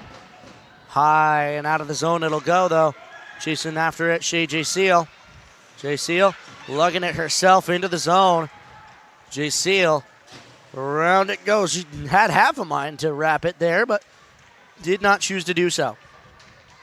Alexander O'Brien. Under pressure below the goal line. And Jocelyn Drayson. Georgia Cunliffe, trying to come out with that one. Lost an edge, though. Here comes Cortland. Carlin Bertrand over the Laker blue line, but they will call that one for an offsides. And you got to think that the Red Dragons here, Connor, might have been a little bit too eager. Yeah, a little too jumpy, a little too excited there for the Red Dragons. I get it. You gave up a goal quickly to start this second period, but got to make sure everybody's on sides before we cross that puck. Puck's got to go first before the skaters. And maybe that could be a little bit of a sign of a little bit of worry on the Red Dragons side here as it gets sent back right into the Lakers' end. Zizzo. Up the boards it'll go. Alex O'Brien. Now for Ricabelli. Lauren Ricabelli. Over for Parenti. Parenti. Ricabelli. Circles back. Hands it to Tilly Pethrick. Who gives it right back to her, though. Ricabelli. Now for Parenti. Parenti kicks it up. Ricabelli trying to stop it. Tilly Pethrick instead does. Kayla Persinger tries that far side. The Lakers shift over. Cortland, though, able to get it out. Tilly Pethrick chasing that into the Lakers' end. Under pressure, though, from Emma McLean, the sole goal scorer so far for Cortland. Tilly Pethrick trying to grab that. Instead, it's Ricabelli hitting that right to Mia DeVivo. She'll forward that into the corner. Zizzo up the boards. Back to Solana Zizzo. Tilly Pethrick now. Pethrick off the boards now for Erica Parenti. Parenti sent right in. Around into the sticks of Cortland as Elizabeth Cooley steals that away. But it's sent right back over to Leah Coley. Smith leaving that for Cooley. Cooley, onto the back of the net again. Will they call it? They will not, as they're able to get it off. Leah Coley. Now for Elizabeth Cooley. Kayla Dory. Cooley still fighting for it below the goal line as it comes up the boards. Leah Coley back across. Dory shot. Save made by Gioda. Elizabeth Cooley again. Just looking to maybe set something up for the Lakers. Dory set right in as a bouncing puck gets turned away by Giode once more. Elizabeth Cooley sent right in below the goal line. As Julia Power sent right around by Brittany Iverson. Iverson to Cooley. Coley Majeski tried to get that one in, hopped off the back, and she scores!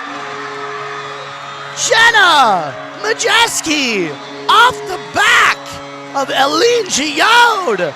This game is tied. Right off the back, we'll see it again. Look at that, off of her back, into the net. It's 2-2. Oh my goodness, Rob, what a goal by Majewski. And a quick stat here last year. In last year's whiteout game, Oswego went down 2-0 in the first period of Plattsburgh, and Jenna Majewski actually in the third period came back and tied that game at 2-2, so certainly a flair for the dramatic. Jenna Majeski evens the game for the Lakers, and they're up in the shot column now here, Connor. Yeah, we mentioned it a few breaks ago how in that first period, Oswego outshot 10-5. They've actually put an astonishing 7 shots on goal this period compared to just the Cortland Red Dragons 1. Cortland win that face-off off the boards, and it is a brand new game here as we are tied at 2 apiece about halfway through period number 2. Helen Van Dam, up the boards it'll go. Chasing after that one though, Colin Bertrand, losing an edge there as he gets sent through the center. Helen Van Dam, just lost it momentarily. Is kept in though, Fanny Annaborn. They will get called for an offsides once more, and Cortland definitely now very worried here, Connor.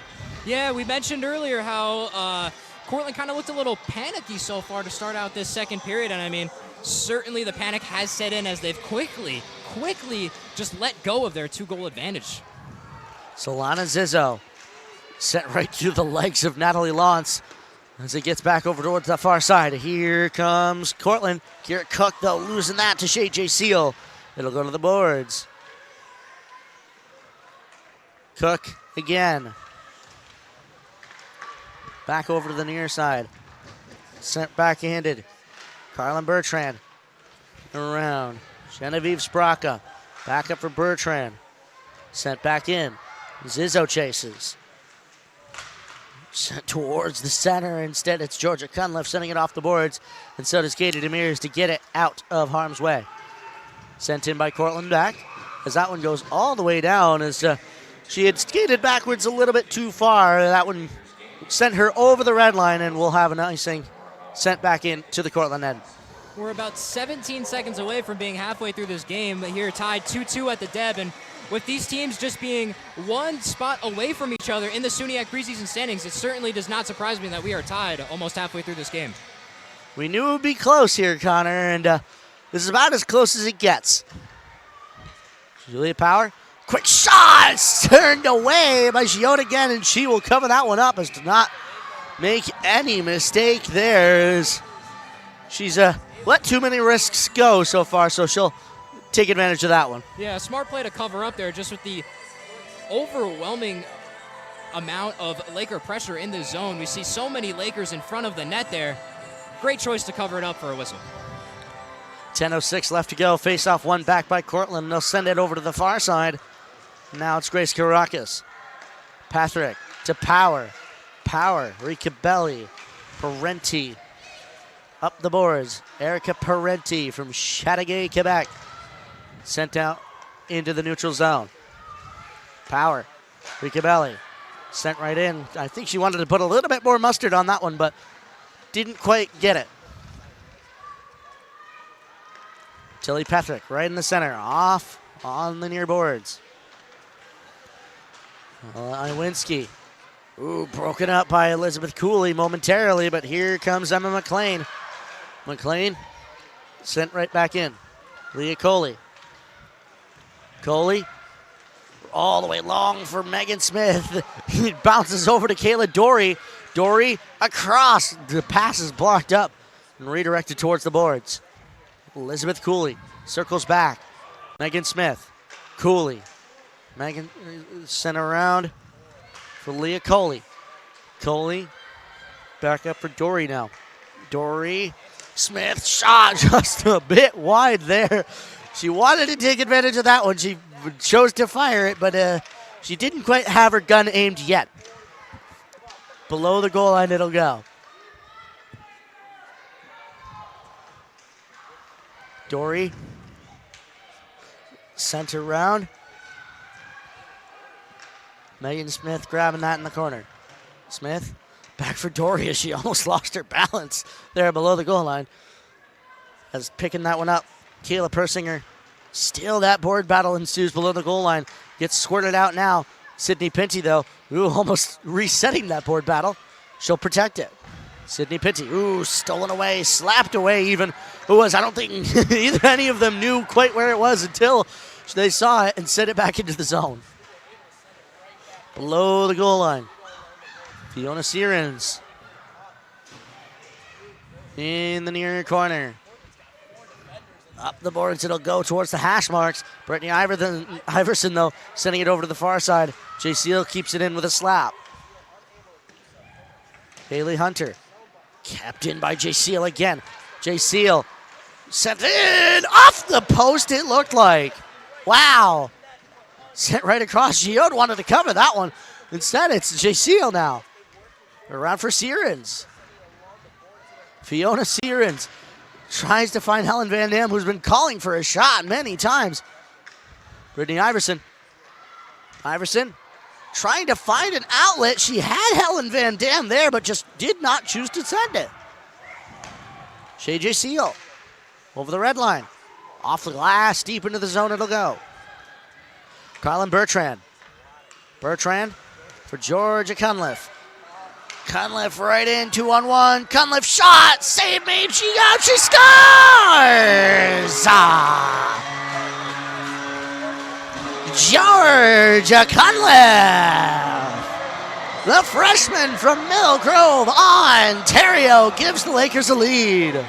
How about it? Georgia Cunliffe coming in completely unguarded, gets her own rebound, buries it in the back of the net, currently leading the team in goals and points, picking up her 4th point of the season, 3rd goal of the season, and the Lakers come all the way back from down 2-0, up 3-2 now. Georgia Cunliffe makes it 3 unanswered goals for the Oswego State Lakers. And like I said, she's a freshman, so she might be very, very useful, I should say, for the Lakers in the coming years. She is already off to a very good start as a freshman. Off the boards, below the goal line it'll go. Solana Zizzo, trying to get it around Katie Mahoney there, but hooked her up, and Rick Friligera there on the Cortland bench wants a penalty. He will not get it. Quick shot, save made. Rebounds there though, sent right in. It'll go wide.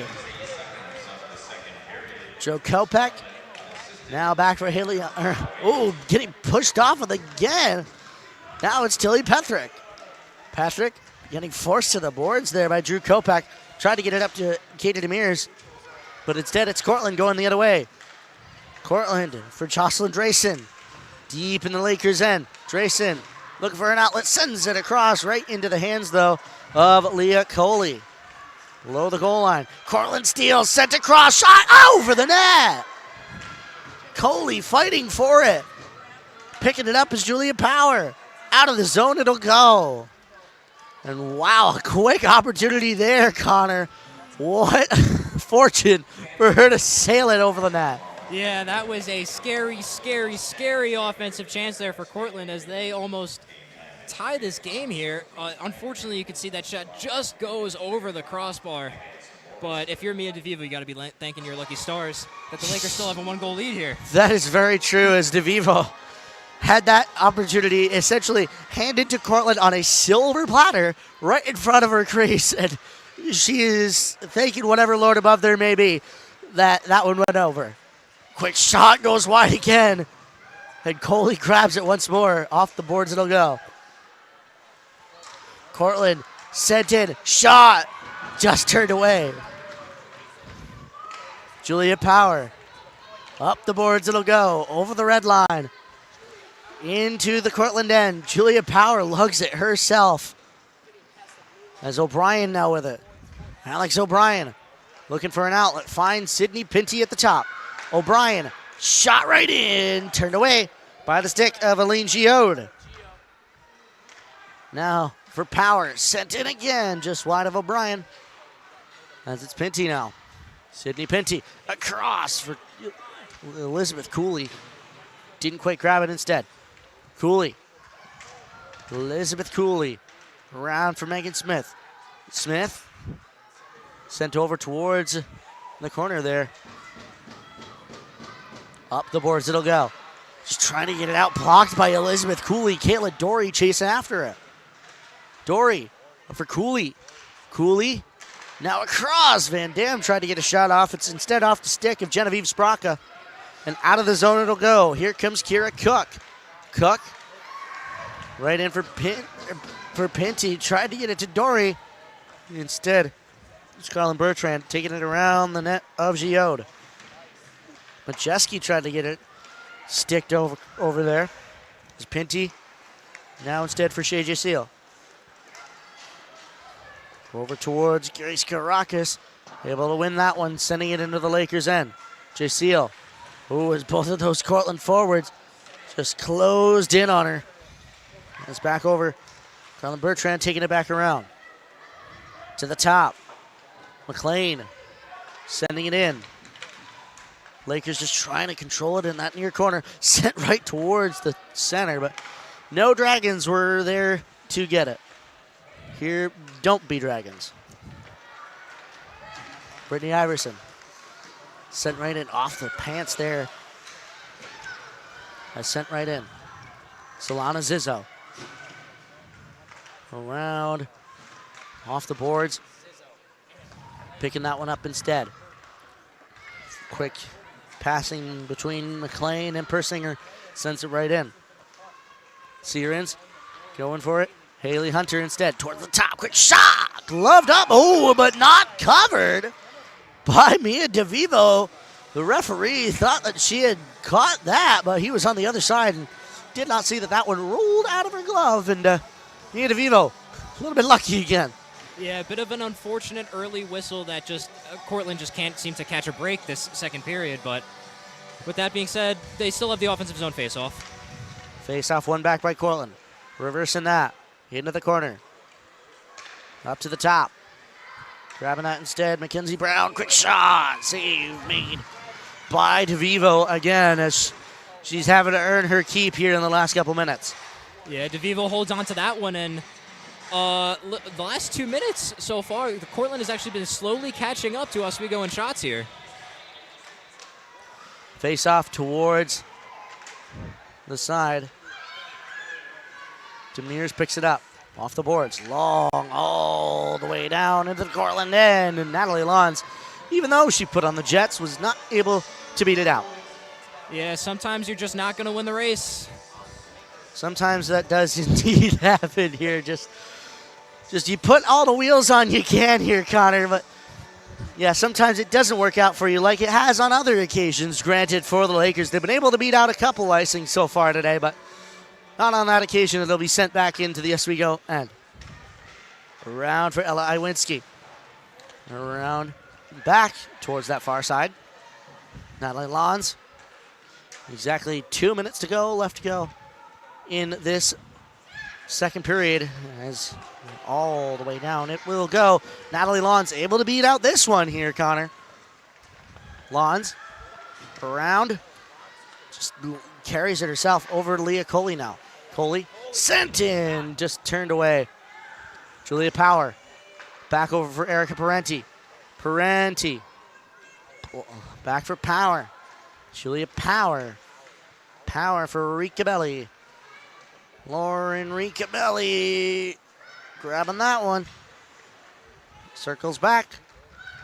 Lauren Ricabelli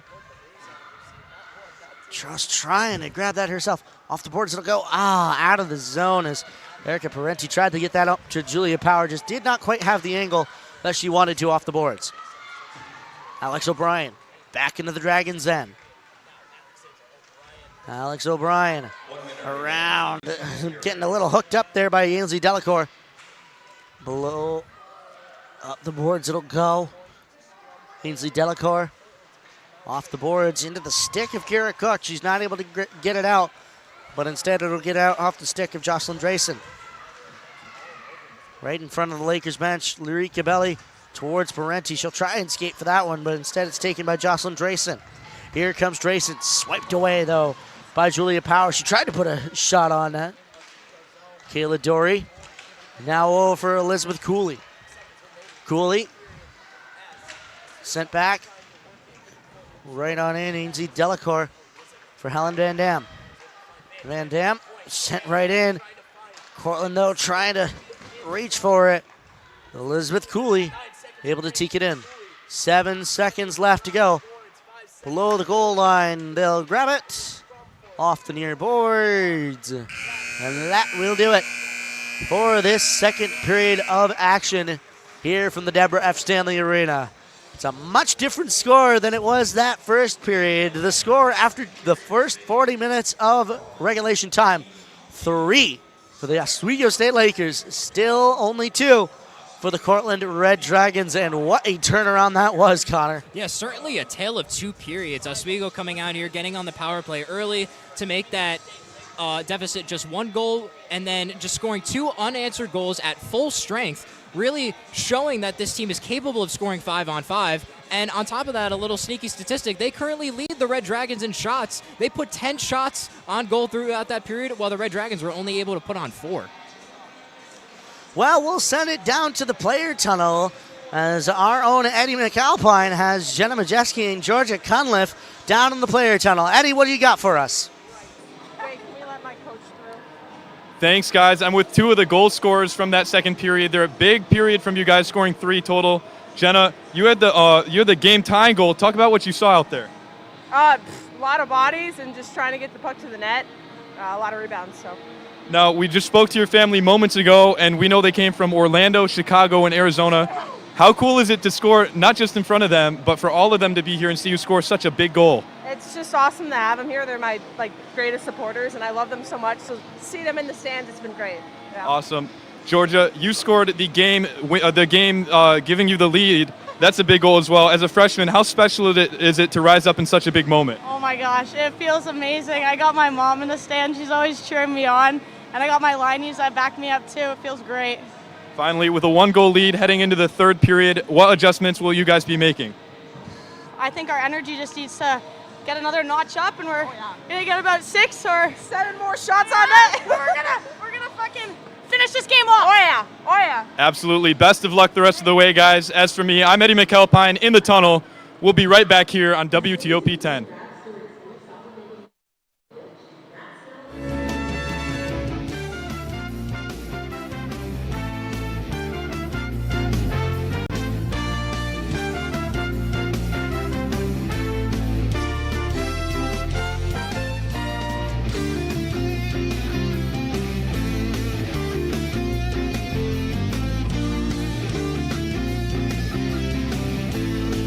Good evening and welcome to Jeopardy! I am your host, Joe.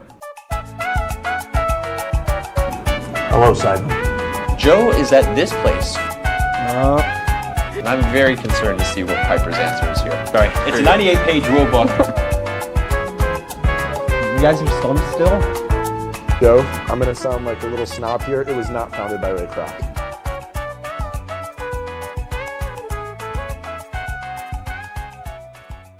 So you're probably wondering why the top producer of WTOP's new hit, Oswego Lizo, is currently juggling Taco Bell right now. That's just because I don't just know ball, but I can play it too.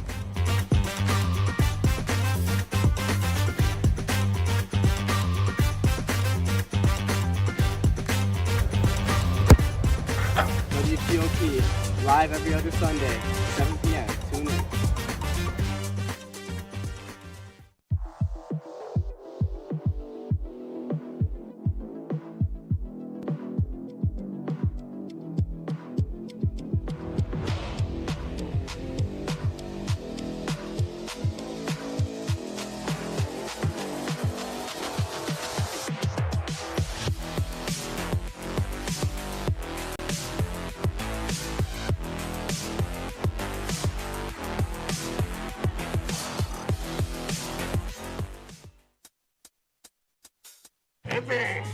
I had to eat a raw egg on Chris's dormitory floor.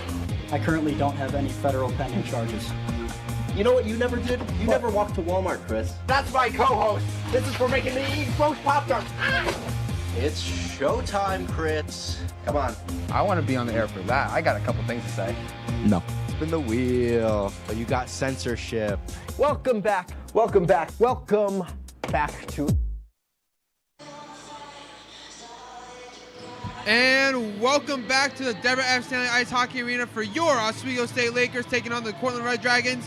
Welcome back up to the Perch. My name is Chris DeLuca, alongside Logan Weingartner, Nick Stetter. Guys, that was a complete flip-flop from that first period. Yeah, Lakers played an absolutely stellar entire second period there. They just put on a coordinated effort, much opposed to the first period, which was in the Red Dragons' favor, flipped right to the Lakers. It was ridiculous. You know how I said they needed 1 goal to flip the script? They didn't listen to me. They got 3. That was a great performance by the Lakers in that period. And absolutely, and that performance fueled by number 7 on the Lakers, Leah Cooley. I mean, she has 2 points on the game so far, 1 goal and an assist on one of the other 2 goals. Guys, I mean, how important has she been to this team? I mean, Coley, she's been phenomenal this entire game. She's got the most shots on the ice of any player right now. She's got the most shots on goal for the Lakers. She's got 1 goal, 1 assist, as you just mentioned, Chris. She has been everywhere, and she needs to continue this in the third period to keep the Lakers in the lead. Yeah, as Nick said, Coley, just a junior. She's one of the more, not just a junior, but she's one of the more experienced parts of the team. She's such an integral part of this offensive attack. 2 points. As you said, she's playing very well off of the rest of the benefactors on this Laker team. And next, and also one other great player that's been just on the ice for the Lakers, Jenna Majewski. Just, I mean, with her family in the stands getting that amazing goal. I mean, you saw in Eddie's interview with her. She was just ecstatic.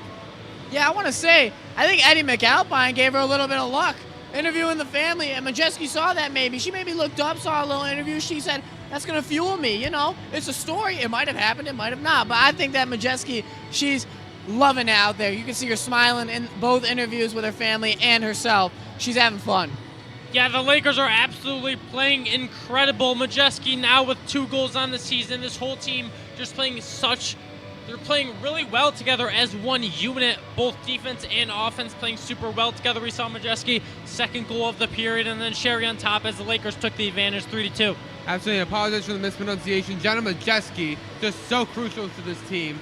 I mean, the Lakers in general just been a very well-coordinated team, showing offensively and defensively. And you got to imagine, Coach Digby is going to be much happier with this period and how it turned out. Oh, yeah, of course. I mean, Digby, he probably went into that first period intermission and just said, wake up. Come on. They know what they can do. They're the 14th best team in the nation, according to US Show rankings. They really need to get their head straight, and that's what Digby told them, and that's what they did. 3-2 from 2-0 down. That's nothing to underestimate coming into 1 period. Yeah, premier SUNY team that Oswego is. They placed first, again, as I said in the pre-show, in the conference last season. They know the importance of this first conference game. They put the pedal to the metal in the second period, absolutely destroyed the Red Dragon potential defensive attack. Absolutely, and so one little stat here that I thought that was really cool, when the Lakers are scoring 3 or more goals, they're undefeated this season. Do you guys think that this stat will continue to keep up if the Lakers keep playing this way, or do you think it's going to be a bit back on the other end? I think such an experienced coach that Digby is, he'll drill into the players' heads that they really just need to play how they have been playing in the second period, because that was a near flawless 20 minutes for the Lakers. They don't want to put... So I think Digby will just ingrain that into them. I think the trend will keep up, Chris. I'm not going to lie. In my opinion, this is a toss-up. This game has been so back and forth in these last 2 periods.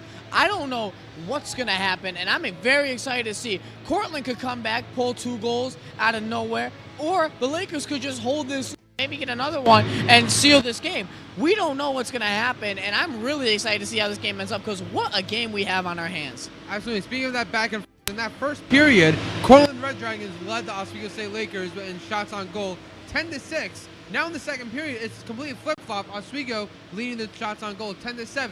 I mean, we were talking about before the quality and the quantity of shots. Has Oswego been completing that the quality shots there? Oh, yes, of course. I said earlier, They have to take those big moments when they get them, and they did. I want to talk about Cunliffe's goal. Cunliffe, she had the first shot, hit right out the keeper, immediately bounced right back onto the puck, just tapped it in when the keeper made the first save. They are finding those opportunities that are huge, and they're capitalizing on them. Meanwhile, Cortland, they had one giant chance in that second period, and it was just flipped right over the top of the goal. It could have been very bad for the Lakers, making it 3-3 going into the third period, but now they have a little lead, and they're not comfortable, but it's better than going in tied. Yeah, my favorite 3 words in the English dictionary when put together is quality over quantity, and that's been the headline for the Lakers this second period. They've absolutely executed perfectly. They've laid out the blueprint. They've delivered upon that blueprint, Chris. Absolutely. And now going from shots to goaltenders, I mean, Mia DeVivo came out in that second period looking like just a much better version of herself in between those pipes there. And I said to you, Chris, I was like, give her a chance. Show the coach, show everybody in this entire arena what you can do in net. She didn't get those opportunities in the first period because of those one-on-one chances. I think she showed why she shouldn't be subbed out and why she is the starting keeper for the Oswego State Lakers. Yeah, I think coming into the next 20 minutes, I think she'll continue to have a positive mindset. Maybe out of the first period, some questions in her head. What could she do better? What could she do to improve this lead or cut the deficit? But now, Lakers have a cushion 1-point lead. She knows she just needs to keep that, put a focus on defense. She's going to keep playing in the stellar fashion that she has in that second period with 15 saves on the game. Absolutely. Looking on the other side, the Cortland goaltender, I mean, after that first period, it just looks like she's just taking a step back, put the pedal off the gas. I mean, what would you, if you're the Cortland head coach, what would you be saying to not just her, but also to the rest of the team? Well, I want to start with saying Gilou, she had a very good first period, keeping that clean sheet. Maybe Cortland might have gotten complacent players-wise. Probably not the coaches. The coaches have been a little furious with the refereeing tonight. I don't see why, in my opinion, but I think that coaches are saying, listen, they got the lead. They played better than us. We know that. It's in the past. You have a whole nother 20 minutes of ice hockey to play, and you really got to lock in now while you have the time. Yeah, I think they need to go back to their roots where they dominated from the outset in period 1. I think Phil Gary is going to get to regroup his squad. I think they're going to come into the second period with a much more balanced mindset in a more balanced fashion. I think they have the ability to tie it up. It's just a matter of if they can execute on defense and offense, which is where they lacked in the second period. Absolutely. Finally, one last question for you guys. If you're Coach Digby in that locker room, what are you saying to your players in the locker room? You woke up. You did what I said before the second period started. They needed to wake up, and they woke up. They did exactly what they needed to do. Digby's probably smiling head over heels right now. He's like, keep doing this. This is amazing. The pressure has been phenomenal for the Lakers. They're actually winning. We talked about the neutral zone. They're winning the neutral zone. This is a lot better of a Laker team than I've seen recently. Yeah, Digby must have lit a fire under the Lakers in that first intermission. As you said, they're winning a lot of the battles in the neutral zone. They're starting those possessions and then taking advantage of them, capitalizing upon them, and coming into this third period. I just think Digby, just ingraining those players, keep playing the way that you have, because that's resulted in ideal conversions. Again, quality and quantity. All right, and that's going to do it for us for this second intermission report. But don't go anywhere, because Rob and Connor have the call for you for this upcoming third period. Don't go anywhere.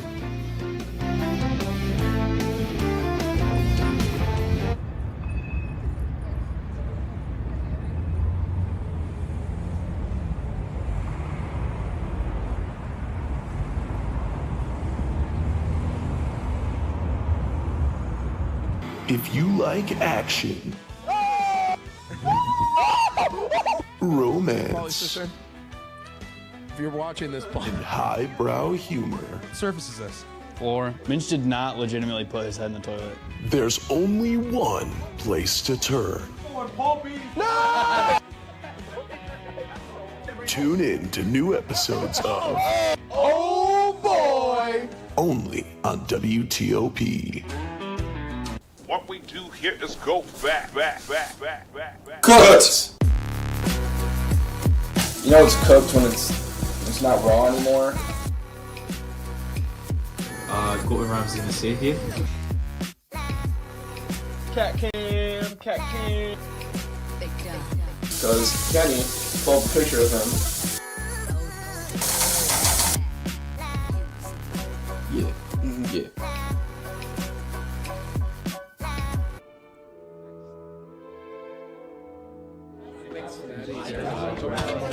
get rid of all the questions.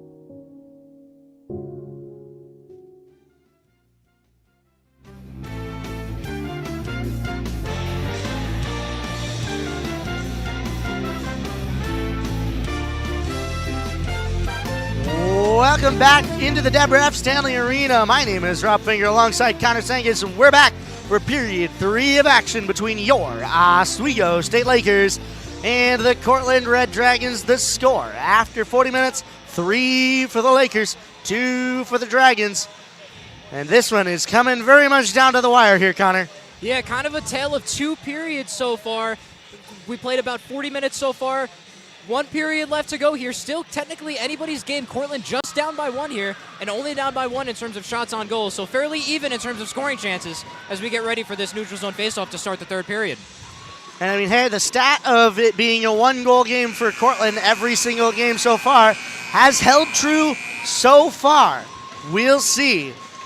But nonetheless, we will get things started for period 3 of action right here from the Deborah F. Stanley Arena. Cortland will win that one back, and Ainsley Delacour will send that deep into the Lakers' end. Down the boards it'll go. Erica Parenti now into the hands of Leah Coley. Coley over to Parenti again. Over the blue line, over the red line.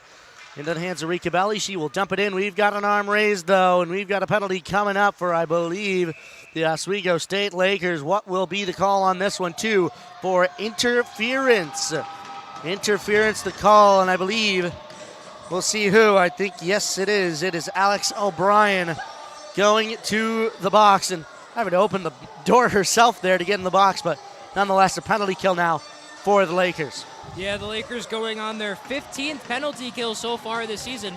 They are an amazing 100% on this penalty kill, going up against a power play for Cortland that converts at about 20% of the time. And I'll say this as well. I mean, for this being their first penalty of the game, they have improved from previous games as well. Cortland working it around. Ainsley Delacour sent right back off the boards. Below the goal line it'll go. Back into the hands of Katie Mahoney. Ainsley Delacour. Mahoney. Delacour. Now for Anna Bourne. Anna Bourne right in. Turned away by the stick of Shay J. Seal. Delacour. Across for Mahoney. Mahoney. Now for Kayla Persinger. Right towards the center. Persinger loses that one. Van Dam right into the hands of Delacour, though. Delacour for Anna Bourne.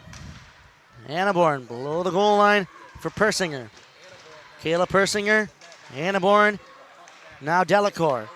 Delacour to Anna Bourne on the near side. Anna Bourne shot blocked away by both J.J. Seal and Kayla Persinger there. I'm not quite sure exactly which of them it went off of, but the two of them were scrumming right in front of the net of DeVivo. And Rick Filiguera wants a penalty on that hit laid below the goal line as it goes all the way back into the Cortland end. Grabbing that instead of Ainsley Delacour. Delacour. Mackenzie Brown now. Mackenzie Brown chooses the far side. Brown circling it back for Jocelyn Drayson. Drayson, she circles back herself. Drayson, the second circle. Over now for Carlin Bertrand. Mackenzie Brown. Now for Patrick. Tilly Patrick up the boards and not able to keep it a quick shot there. And Carlin Bertrand, and tracking that all the way into her trapper was Mia DeVivo. Great save there by DeVivo, and so far a great job by this penalty kill here for the Lakers. It's really the first quality shot that the Red Dragons have actually been able to put on goal so far on this power play. Face off won by Cortland. They'll send it towards the boards, and now instead up for Bertrand. Ooh, losing that. Goes over to the far boards. Julia Power sending it powerfully out of the zone. Carlin Bertrand taking it back in. Bertrand shot, save made by Mia DeVivo. with 17:33 still left to go in period number 3. With that save there, the Lakers have officially gone 15 for 15 this season on their penalty kills, still at 100%. Now, if you're Cortland, don't get too discouraged, though, because Oswego does, on average, spend about 6 or 7 minutes in the box per game. Sent right in, Mia DeVivo again, as right off of that face-off came dangerously close, and thankfully Mia DeVivo, anyway, has her wits about her.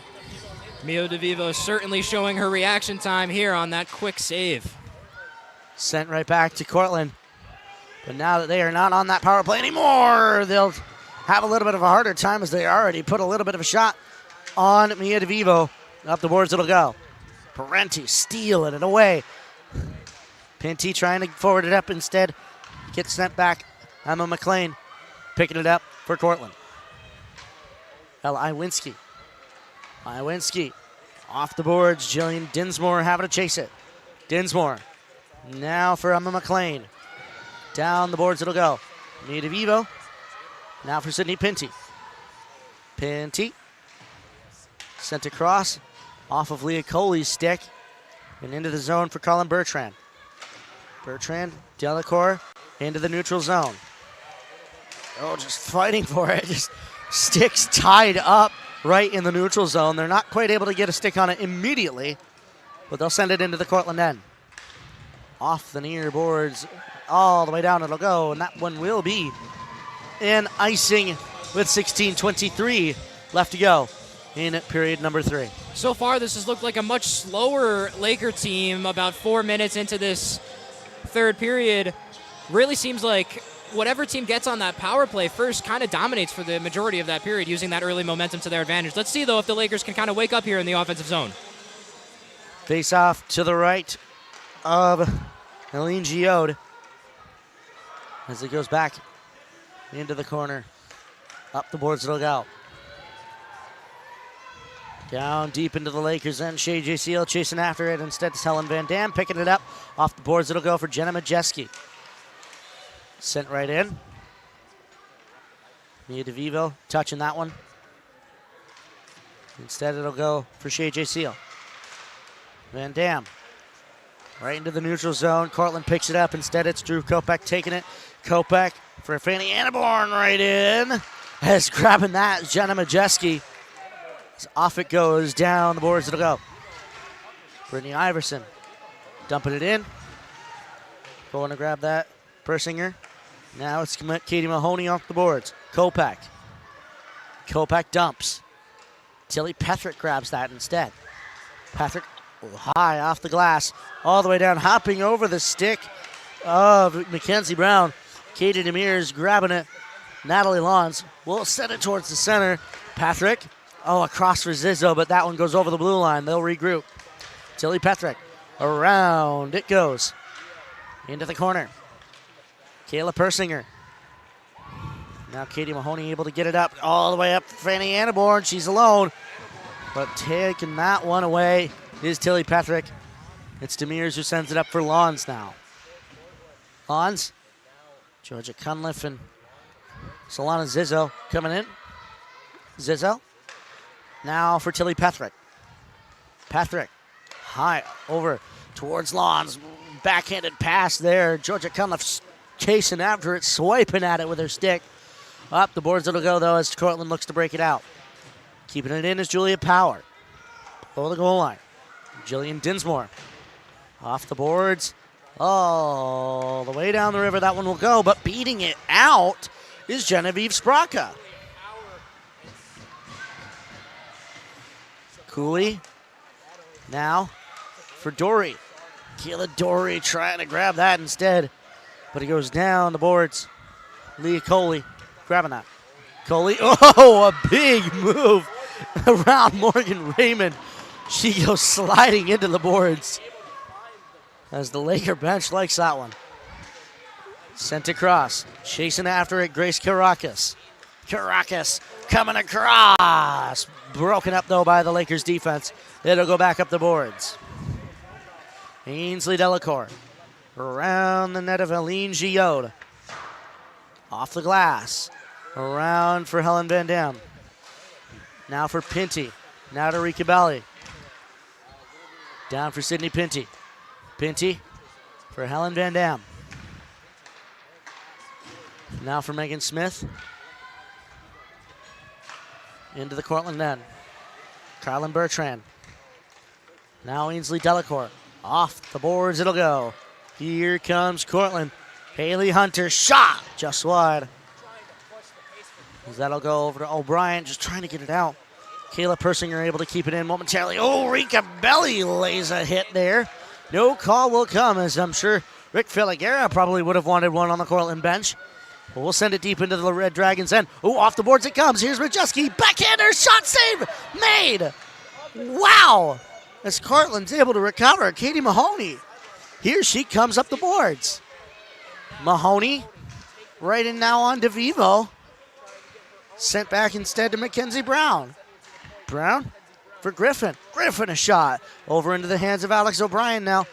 Off the stick of Parenti. Oh, and stealing that back is J. Seal. Here comes Jenna Majeski. Majeski tried to get it over to J. Seal. Didn't quite get it. Over towards the boards. Brittany Iverson steals it. Across. J. Seal shot just wide. Fanny Annaborn picking that one up. Backhanded down deep into the Lakers' end. Solana Zizzo having to contest with Fanny Annaborn. Cortland picks it up. Jillian Dinsmore sent right in, just wide of the net.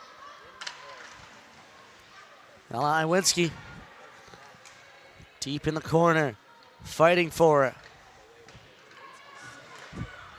Cortland across, blocked away by Natalie Lons.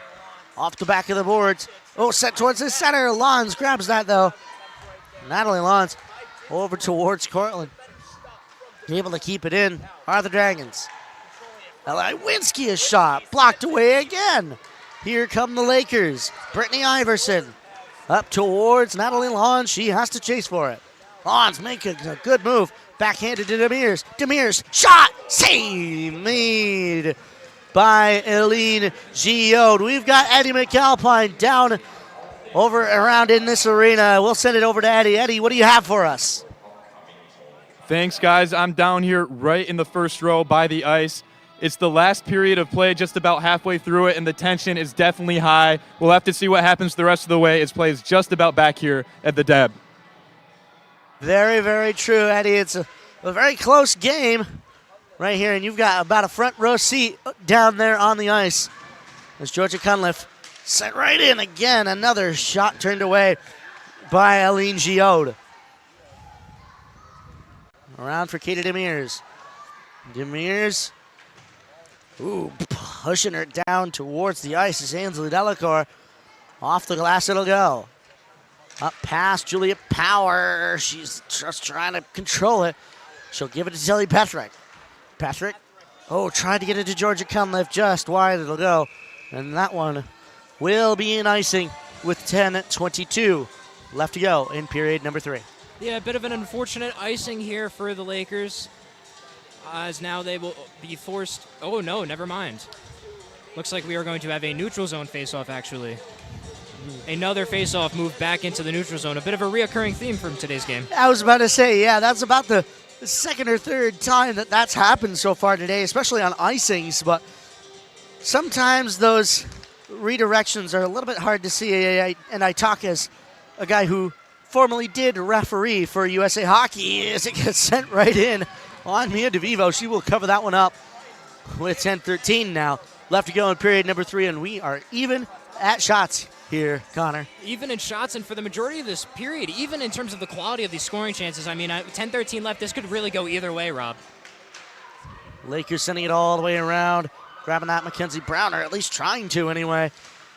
As it gets back into the hands of Elizabeth Cooley now. Cooley for Dory, just off of her skate, though, instead of her stick. She'll have to go below the goal line with Cooley. Dory now. Is getting tripped up was Kayla Dory. Pushing her stick around a little. Mackenzie Brown across. No shot will come. Instead, it's Elizabeth Cooley following that into the corner.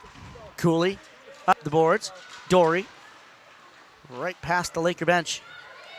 Into the hands of Kayla Persinger now for Cortland.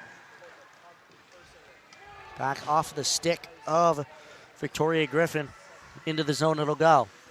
J-Seal. Up and out of the zone. Rika Belli stops that for Parenti. Here's Erica Parenti. Parenti tried to grab that one. Kayla O'Brien trying to keep it into the neutral zone. Helen Van Dam sending it back in. Helene Giode. Off the boards for Lauren Ricabelli, who tried to send it right in, but it's off the skate of Erica Parenti. I think that Ricabelli might have smelled an opportunity there as Van Dam takes it in, but Ricabelli was just a step over that blue line. But yeah, I think Lauren Ricabelli smelled an opportunity there as Giode was a little bit still out of her net, not quite ready, but went right off of her own defender there. Yeah, unfortunate there for the Lakers, but still having to deal with it anyway. There's 8:50 left to go in period number 3. Off the boards it'll go. Jocelyn Drayson sent right down to Tilly Pethrick. Below the goal line. Ooh, up it'll go. Quick shot! Stopped by the defenders. Cortland able to grab it. Over towards, quick shot, blocked away. Another shot, blocked again. It'll go into the corner. Genevieve Spraka now to the top. Colin Bertrand a shot. Save made by Mia DeVivo. Team defense, really a whole team effort here for the Lakers. Multiple block shots we saw in that last sequence. Lakers bench coming alive, trying to will these defenders on with every shot that gets taken. But this extended zone pressure here for the Red Dragons has actually given them a lead in shots on goals. But there's going to be a penalty here coming up, actually, Rob. Yeah, we've got a penalty on number 8, Erica Parenti. She's going to the box for 2 minutes. So the Lakers will be down for their second penalty of the game here. Unfortunately, we missed the call on that, but nonetheless, we'll have a power play for the Red Dragons as they come close on DeVivo. Right in. She keeps it out for now. Backhander. Another save. She tries to cover it up. And oh boy, the Cortland Red Dragons were surrounding there. And we've got some hands thrown. Oh my goodness, Rob. What a sequence we just saw there. Honestly, with as close this game is, and now with the Lakers guy unfortunately going right back on the power play, you see there the bodies just piled up in front of the net. Referees trying to figure out what's going on. Yeah, and our referee standing on the back of the net there, kind of blocking the view, but nonetheless, we'll send it back into the neutral zone here. Whoa, right in front, and the net is off of its moorings, and clearly not a happy camper is Kayla Persinger. They're having some complaints for either Mia DeVivo or one of the other Lakers as the net came wide off of its pegs there. With 7:58 left to go, we'll retry that. We'll see the replay here. As that one getting pushed off. I believe it was Leah. It was either Leah Coley or Tilly Pethrick, I think, that pushed her onto the post. It was something ending in a 7. That's all I can tell. Yeah, certainly reason to be upset, though, for the Red Dragons there with what happened on that play, but got to stay composed. Still a minute 36 left on this power play, and we mentioned the fact that the Lakers just can't get out of their own way in terms of penalties, committing about 6 to 7 minutes in the box per game. Face-off one back by Cortland, over for Fanny Hannaborn, I should say. Kayla Persinger chasing that into the corner. Tilly Patrick now for Georgia Cunliffe. Up and almost at it went. Fanny Annaborn keeping it in. Now over for Ainsley Delacour. Now for Annaborn. Annaborn for Mahoney. Mahoney shot just wide. And trying at least to keep that one in was Fanny Annaborn. She did not manage it. Georgia Cunliffe sends it into the Cortland end. Grabbing that, Ainsley Delacour from Stony Creek, Ontario. Coming out. Off the boards it'll go, and giving her a little bit of stick action there. Sydney Pinty. Below the goal line it'll go. Leah Coley. Board battle below the goal line. Just getting the bird's eye view as it comes out and up the boards. Colin Bertrand over to the far side it goes. Genevieve Spraka. Leah Coley. And still another board battle here as it gets popped out to the near boards. Elizabeth Cooley all the way down And here comes Megan Smith. Smith backhanded just wide. But that one just a little bit too mucked up by some of the Cortland defenders there as it goes back into the Cortland end. And we are done with Parenti's penalties, so they will remain perfect on the penalty kill so far. Sent right in, shot, save made by DeVivo. Helen Van Dam, now for the Lakers. Natalie Lawns up towards Smith. Demers was a few steps ahead of her as it gets back over towards the near boards. Lawns for Demers. Ooh, kicks it with her skate. A neat play there. Able to protect it and send it into the zone. So a very creative and a very effective play. Cortland off the boards. Kept in by Jay Seal. Over towards Georgia. Cunliffe, shot, save made. Just by the glove of Eline Gioud, the woman from the Alps of France. Wow, that was quite a good save there. What a save there by Gioud. All alone, clearly hung out to dry. Such has been the story of this game for both goaltenders. But a great job by her today. Obviously, keeping her team in this game so far. Face-off won by the Lakers. They'll send it back below the goal line. Ainsley Delacour. Around instead for Haley Hunter. Jenna Majeski. Now around Colin Bertrand. Ainsley Delacour. Bertrand again. Long all the way down into the hands of Haley Hunter. Into the zone. Shot, save made. Rebounds there though. Kick, save by Mia DeVivo. Sent a shot just wide. Over towards the boards, it'll go. Carlin Bertrand having to grab that one. The other 27 on the ice, stopping her. Here's Cortland, backhander, stopped by DeVivo. She'll cover it up. And man, oh man, a stressful sequence from Mia DeVivo. Oh my goodness, Rob, what a sequence of goaltending here by Mia DeVivo. Stops the first shot. The opposing skater for Cortland is right there to jump on the rebound. Stops a second, stops a third with that blocker right there. Oh my goodness, Mia DeVivo standing on her head so far in this third period as the Lakers desperately try to hold on with 4:55 left. Face-off one forward by the Lakers. Julia Power off the boards. Chasing after that, Fanny Anneborn reversing it. Leah Coley trying to grab that, but here comes Cortland again. Drew Kopech sending it deep in. Power reversing that for Coley. Coley off the boards for Parenti. Parenti tried to get it to O'Brien just behind her, though, as it gets sent back into the Lakers' end. Leah Coley. Coley. Oh, hooking up there on the boards. It's just still fighting for it however they can. Deep in the corner. Backhanded out. So we've got a penalty coming up. A penalty coming up for the Lakers here. Julia Power. Oh, a big hook up with Katie Mahoney there, as we've got two for cross-checking. Cross-checking the call as the linesman trying to get whoever it was that committed the penalty. And we'll see who it is going to the box here. Two for cross-checking. And is that Erica Parenti again?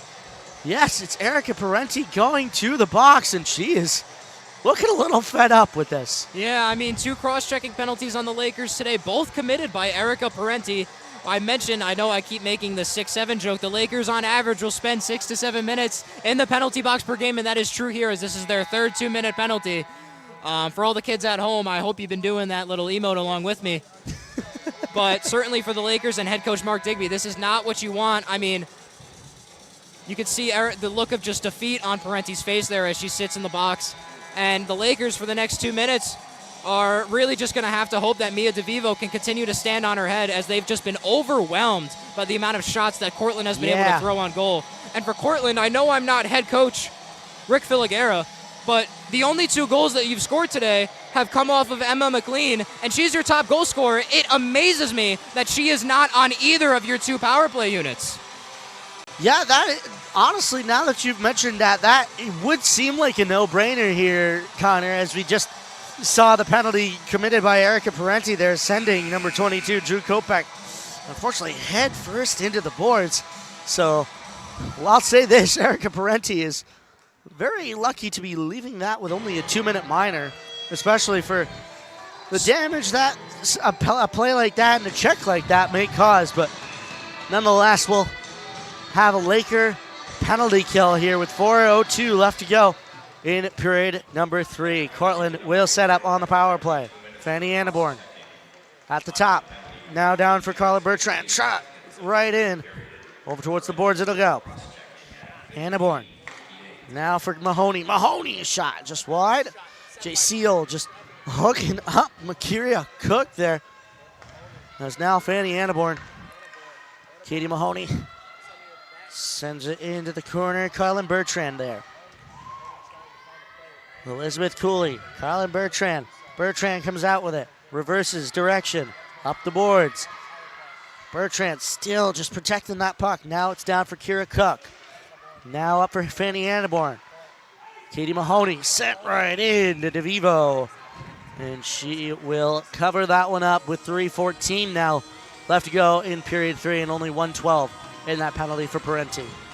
Nice save there by the Lakers, and I like this move by Mark Digby, sending out his second penalty kill unit here. Taking 2 penalties in quick succession, you can start to get some tired bodies out there. So with a minute 12 left, I like bringing on the second unit after they didn't see that much time on the previous penalty kill. Face off to the left of Mia DeVivo here as Mark Digby on the near side on the Laker bench, having to discuss some things with the referees, but nonetheless, we'll send it right back in to the Laker end. Face off to the left of Mia DeVivo as now Rick Filiguera wants to talk with the referees here, as we saw that save there by Mia DeVivo. But still, yeah, Rick Filiguera over there on the Cortland bench having to get an explanation from the referee here, and yeah, doesn't exactly look like a happy camper over there. We'll say that. Face off one back by the Lakers. Around for Katie Demers. Kept in by Cortland. Kylan Bertrand. Mahoney. Bertrand walks. Shot over the net. Katie Mahoney for Fanny Anneborn. Back to Mahoney. Mahoney across. Just didn't get the stick on that one as Mahoney loses her, Ainsley Delacour there loses a stick, and we'll have another penalty. 2 for slashing on the Lakers. So we'll go 5-on-3 here for the next 46 seconds or less. Oh my goodness, Rob. This is turning into the witching hour, this third period for the Lakers. And now down 5-on-3, having a 2-man advantage. Cortland does. I mean, honestly, it really seems like only a matter of time before they can convert here and at least tie this game up. 5-on-3 deep in the Laker end. You wonder here if they'll pull Eileen Gioud or if this is enough of an advantage for them. Walking in, shot, redirected up high over towards the Zamboni door. Great block there by Van Dam, and I mean, that's just going to be what the Lakers have to do for these next 38 seconds until Parenti at least comes out of the box and you could get a 4th skater out there. But you're really going to have to be following that puck from skater to skater, just trying to throw your body in front of it and block it and bleed out these last 38 seconds of the first power play. Face off, one back by Cortland. Kylan Bertrand across now for Ainsley Delacour. Bertrand, shot, save made by DeVivo again, and sandwiching Kira Cook for a couple Lakers there, just trying not to get any rebound going at all. Great save by DeVivo. You mentioned it. We don't want to allow rebounds unless she's got a clear pass to someone who could clear this puck. Honestly, every save that she makes, she should hold on to for a defensive zone faceoff. Face-off one back by Cortland again. Over for Delacour. Back for Bertrand. Delacour. Down low for Anneborn. Delacour shot. Save made by DeVivo once more. Kira Cook was over there screening that shot, just happened to fall down right as the shot arrived at DeVivo, so DeVivo was able to see it the entire way. We could see her fall right there, and an easy glove save there for Mia DeVivo, and another smart move of covering up the puck. Face off to the left of DeVivo. One forward by the Lakers, but Cortland will control. Bertrand high up into the glove of DeVivo. Has a couple Red Dragons colliding there. Kira Cook and Katie Mahoney as the linesman again having to step in, and you get the sense that this game is getting a little bit tense here, Connor. That was a scary one, Rob. That puck was fluttering through the air. DeVivo had to adjust as that puck was midair. Great save. One back by Cortland again. Delacour, Bertrand, shot, blocked away by Megan Smith. Katie Mahoney now for Bertrand. 5-on-4 now. They've got 1:09 still left to go. Out of the zone it goes. All the way down into the Cortland end. Ainsley Delacour having to grab it. Dragons on the breakout. Reverses to Jocelyn Drayson. Drayson, the sophomore from Dallas, coming in. And they will pull their goaltender, the Frenchman, going to the bench, I should say. What a save by DeVivo. It goes out of the zone. 1:25 to go. Below the goal line. Demirs just trying to keep it in. We are 6-on-4 here. Grace Caracas for Cortland over the Laker blue line. Oh, blocked away, broken away by the Lakers. And out of the zone it'll go again. Only 17 seconds left to go in the penalty. Jocelyn Drayson. Here come the Dragons. Over the blue line, over the red line, over the blue line, into the zone. Chasing after it is Van Dam. Off the boards. Less than a minute to go. Quick shot. Blocked away by DeVivo. Cortland sent toward the center. And just trying to get her stick on it was Van Dam. It's still there. It's loose. And DeVivo covers it as Majeski tried to get a couple Dragons off there. I think we've got one on the ice, that being Katie Mahoney. Down on her back in the crease of Mia DeVivo. Oh my goodness, Rob, what a sequence here. You're gonna see right here, this puck's gonna start spinning around over by DeVivo's blocker side right there. You're gonna see two Oswego defenders come in, and DeVivo just does a great job of making sure that she falls on that puck. With 40 seconds left, goalie to the bench for Cortland. It seems like they're quote-unquote on another power play, although that extra attacker is just because the goalie's on the bench. Yeah, and more importantly, the Lakers are back to 5 whole skaters here as Majeski grabbing it over towards Elizabeth Cooley here. Helen Van Dam grabbing that. Majeski around the blue line. 20 seconds left. Back into the hands of Fanny Annamore. The Dragons will try once more. Into the zone it'll go. Helen Van Dam sends it all the way down. 10 seconds on the board. It's an icing. 8 seconds remain on the board, and we are going into the Lakers' end. Unfortunate icing there for the Lakers, but this team converts at about 61% on faceoffs compared to Cortland 60%, so very close, but hopefully they can come through here and end this game. Face-off, one back by the Lakers below the goal line. They'll try to eat it out. 3, 2, 1. Oh, they blow the whistle. Oh, as some words being exchanged here, as there's a player down on the ground there, and that's a Laker below the goal line. She'll get up, and I'm not quite sure who it is. Just trying to look and see, but nonetheless, the Lakers will escape from the Deborah F. Stanley Arena with a win, 3-2. All 3 of those goals coming in period number 2 here, Connor. Oh my goodness, Rob, what a doozy of an ending sequence we had here, with the refs seemingly blowing their whistle about half of a second before the clock officially ran out. But the Lakers running on the ice. All I Do Is Win by DJ Khaled is playing here at the Deb. It's a Lakers win despite being outshot by 13 shots and only being able to get 1 shot on goal in the third period. I mean, oh my goodness, Rob, certainly not how you would want to draw it up if you were Mark Digby. 33 shots put on by the Cortland Red Dragons, and only 2 let in by Mia DeVivo means that she will maintain her over 900 save percentage here. And I believe that'll add another 930, if my math is correct, to her save percentage. And we will, oh, are they really making them do that? No way. They're sending him back to the benches. They're going to play one more second. What on earth? We've got one goal completely coming off the ice to make way for the Zamboni doors are open.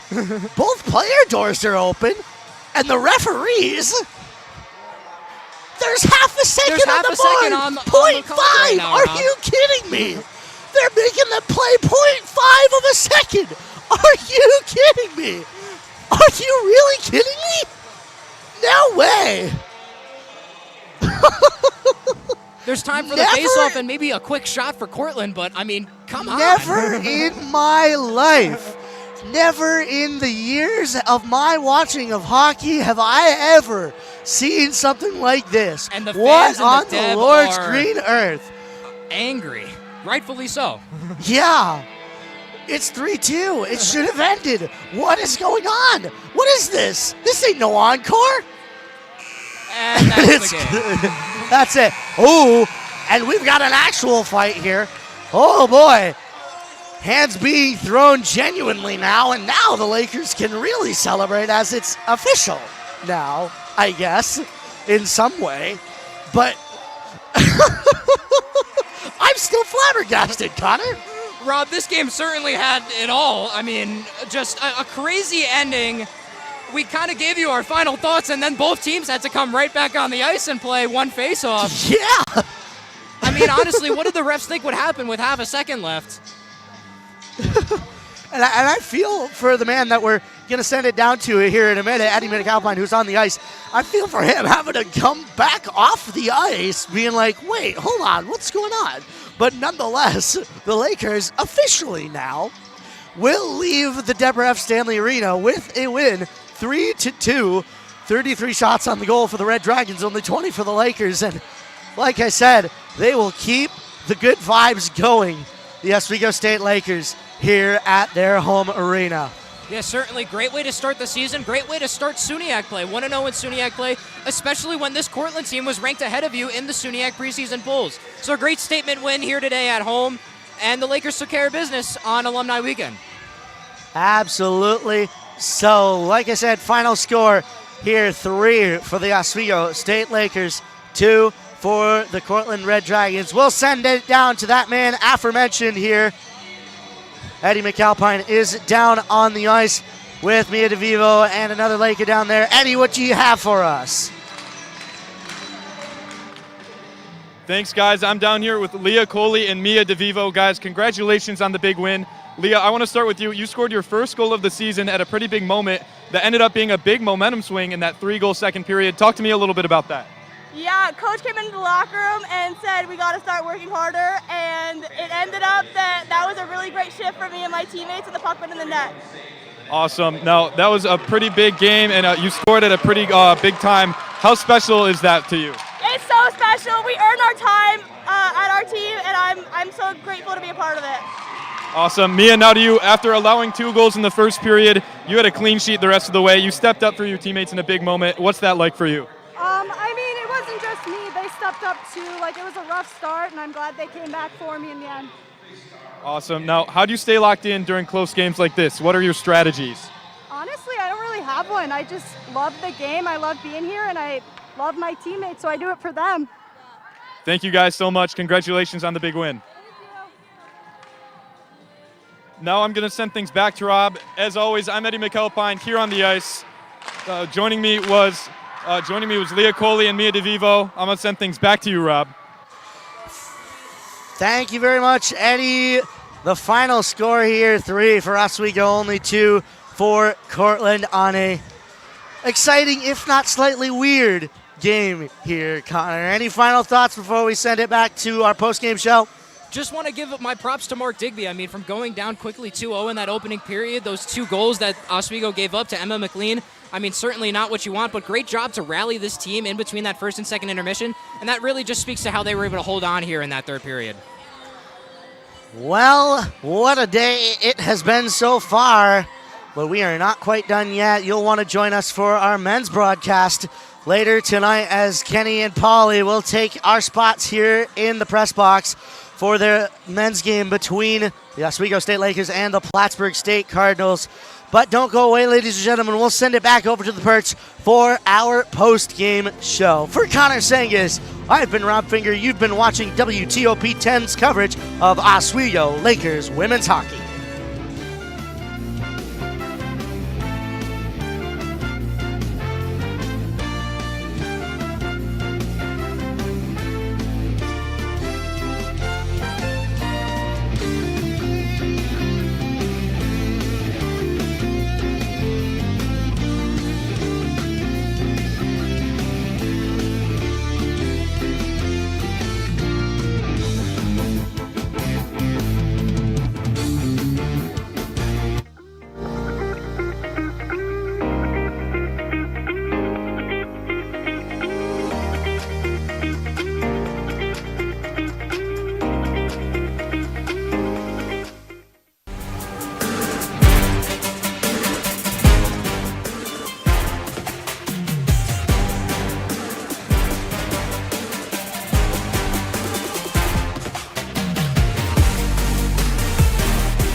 If it's hockey, It's what they score! it's on Hockey Talk.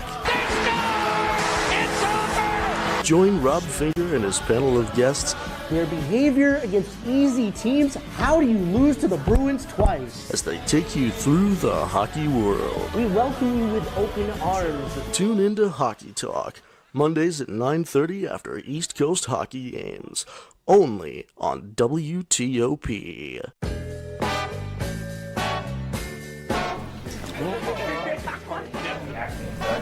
Oh boy!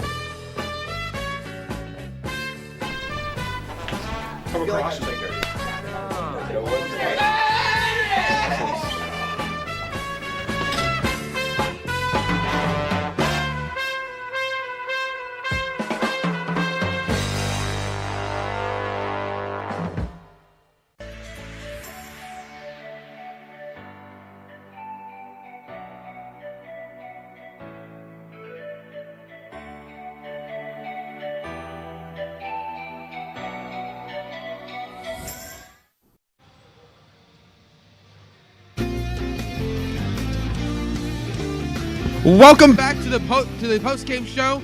And wow, that was Jesus. Welcome back to the post game show here at the Deborah F. Stanley Ice Hockey Arena. I'm still Chris Luca. That's still Logan Weingartner. That's Nick Stetter. And welcome to the perch, Eddie McAlpine. Absolutely. Thank you guys for having me up here. What a game, guys. That was wow. Yes, that was a wild game. What a defensive bout for the Lakers in that third period, guys. That might be the most entertaining period I've ever seen without a goal scored.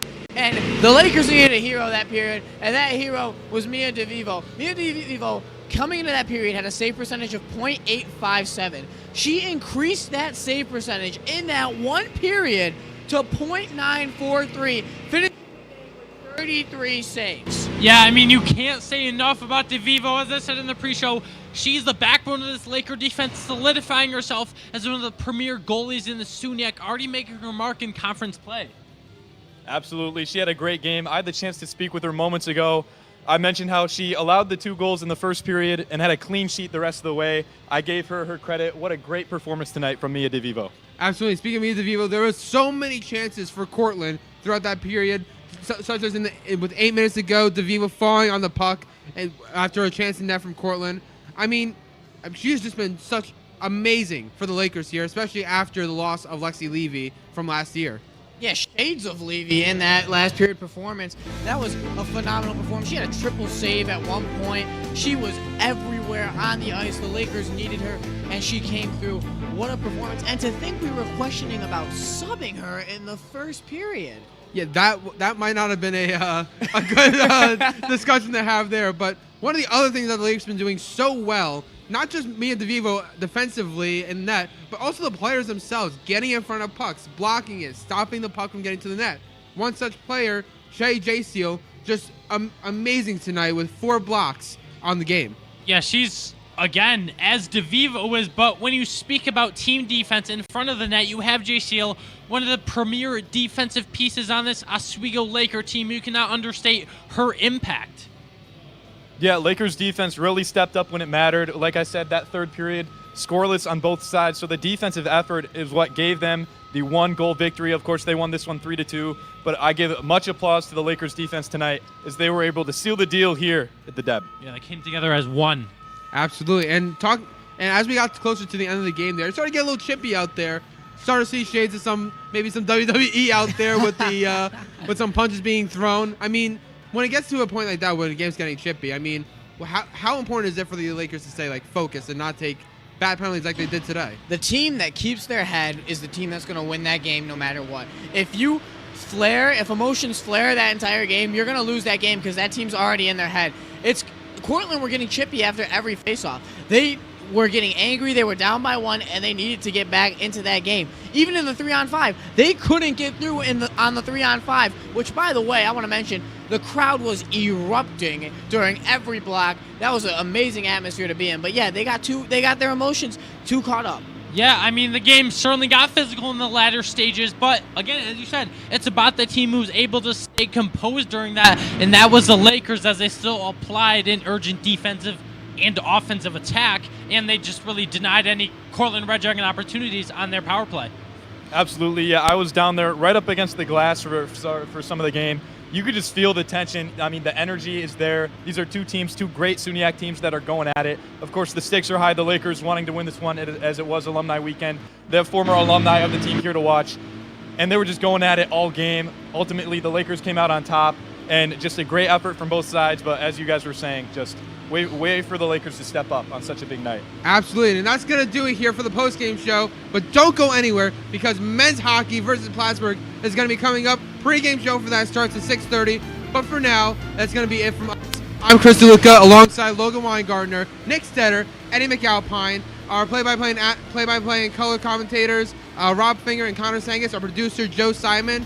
We will see you in a couple hours.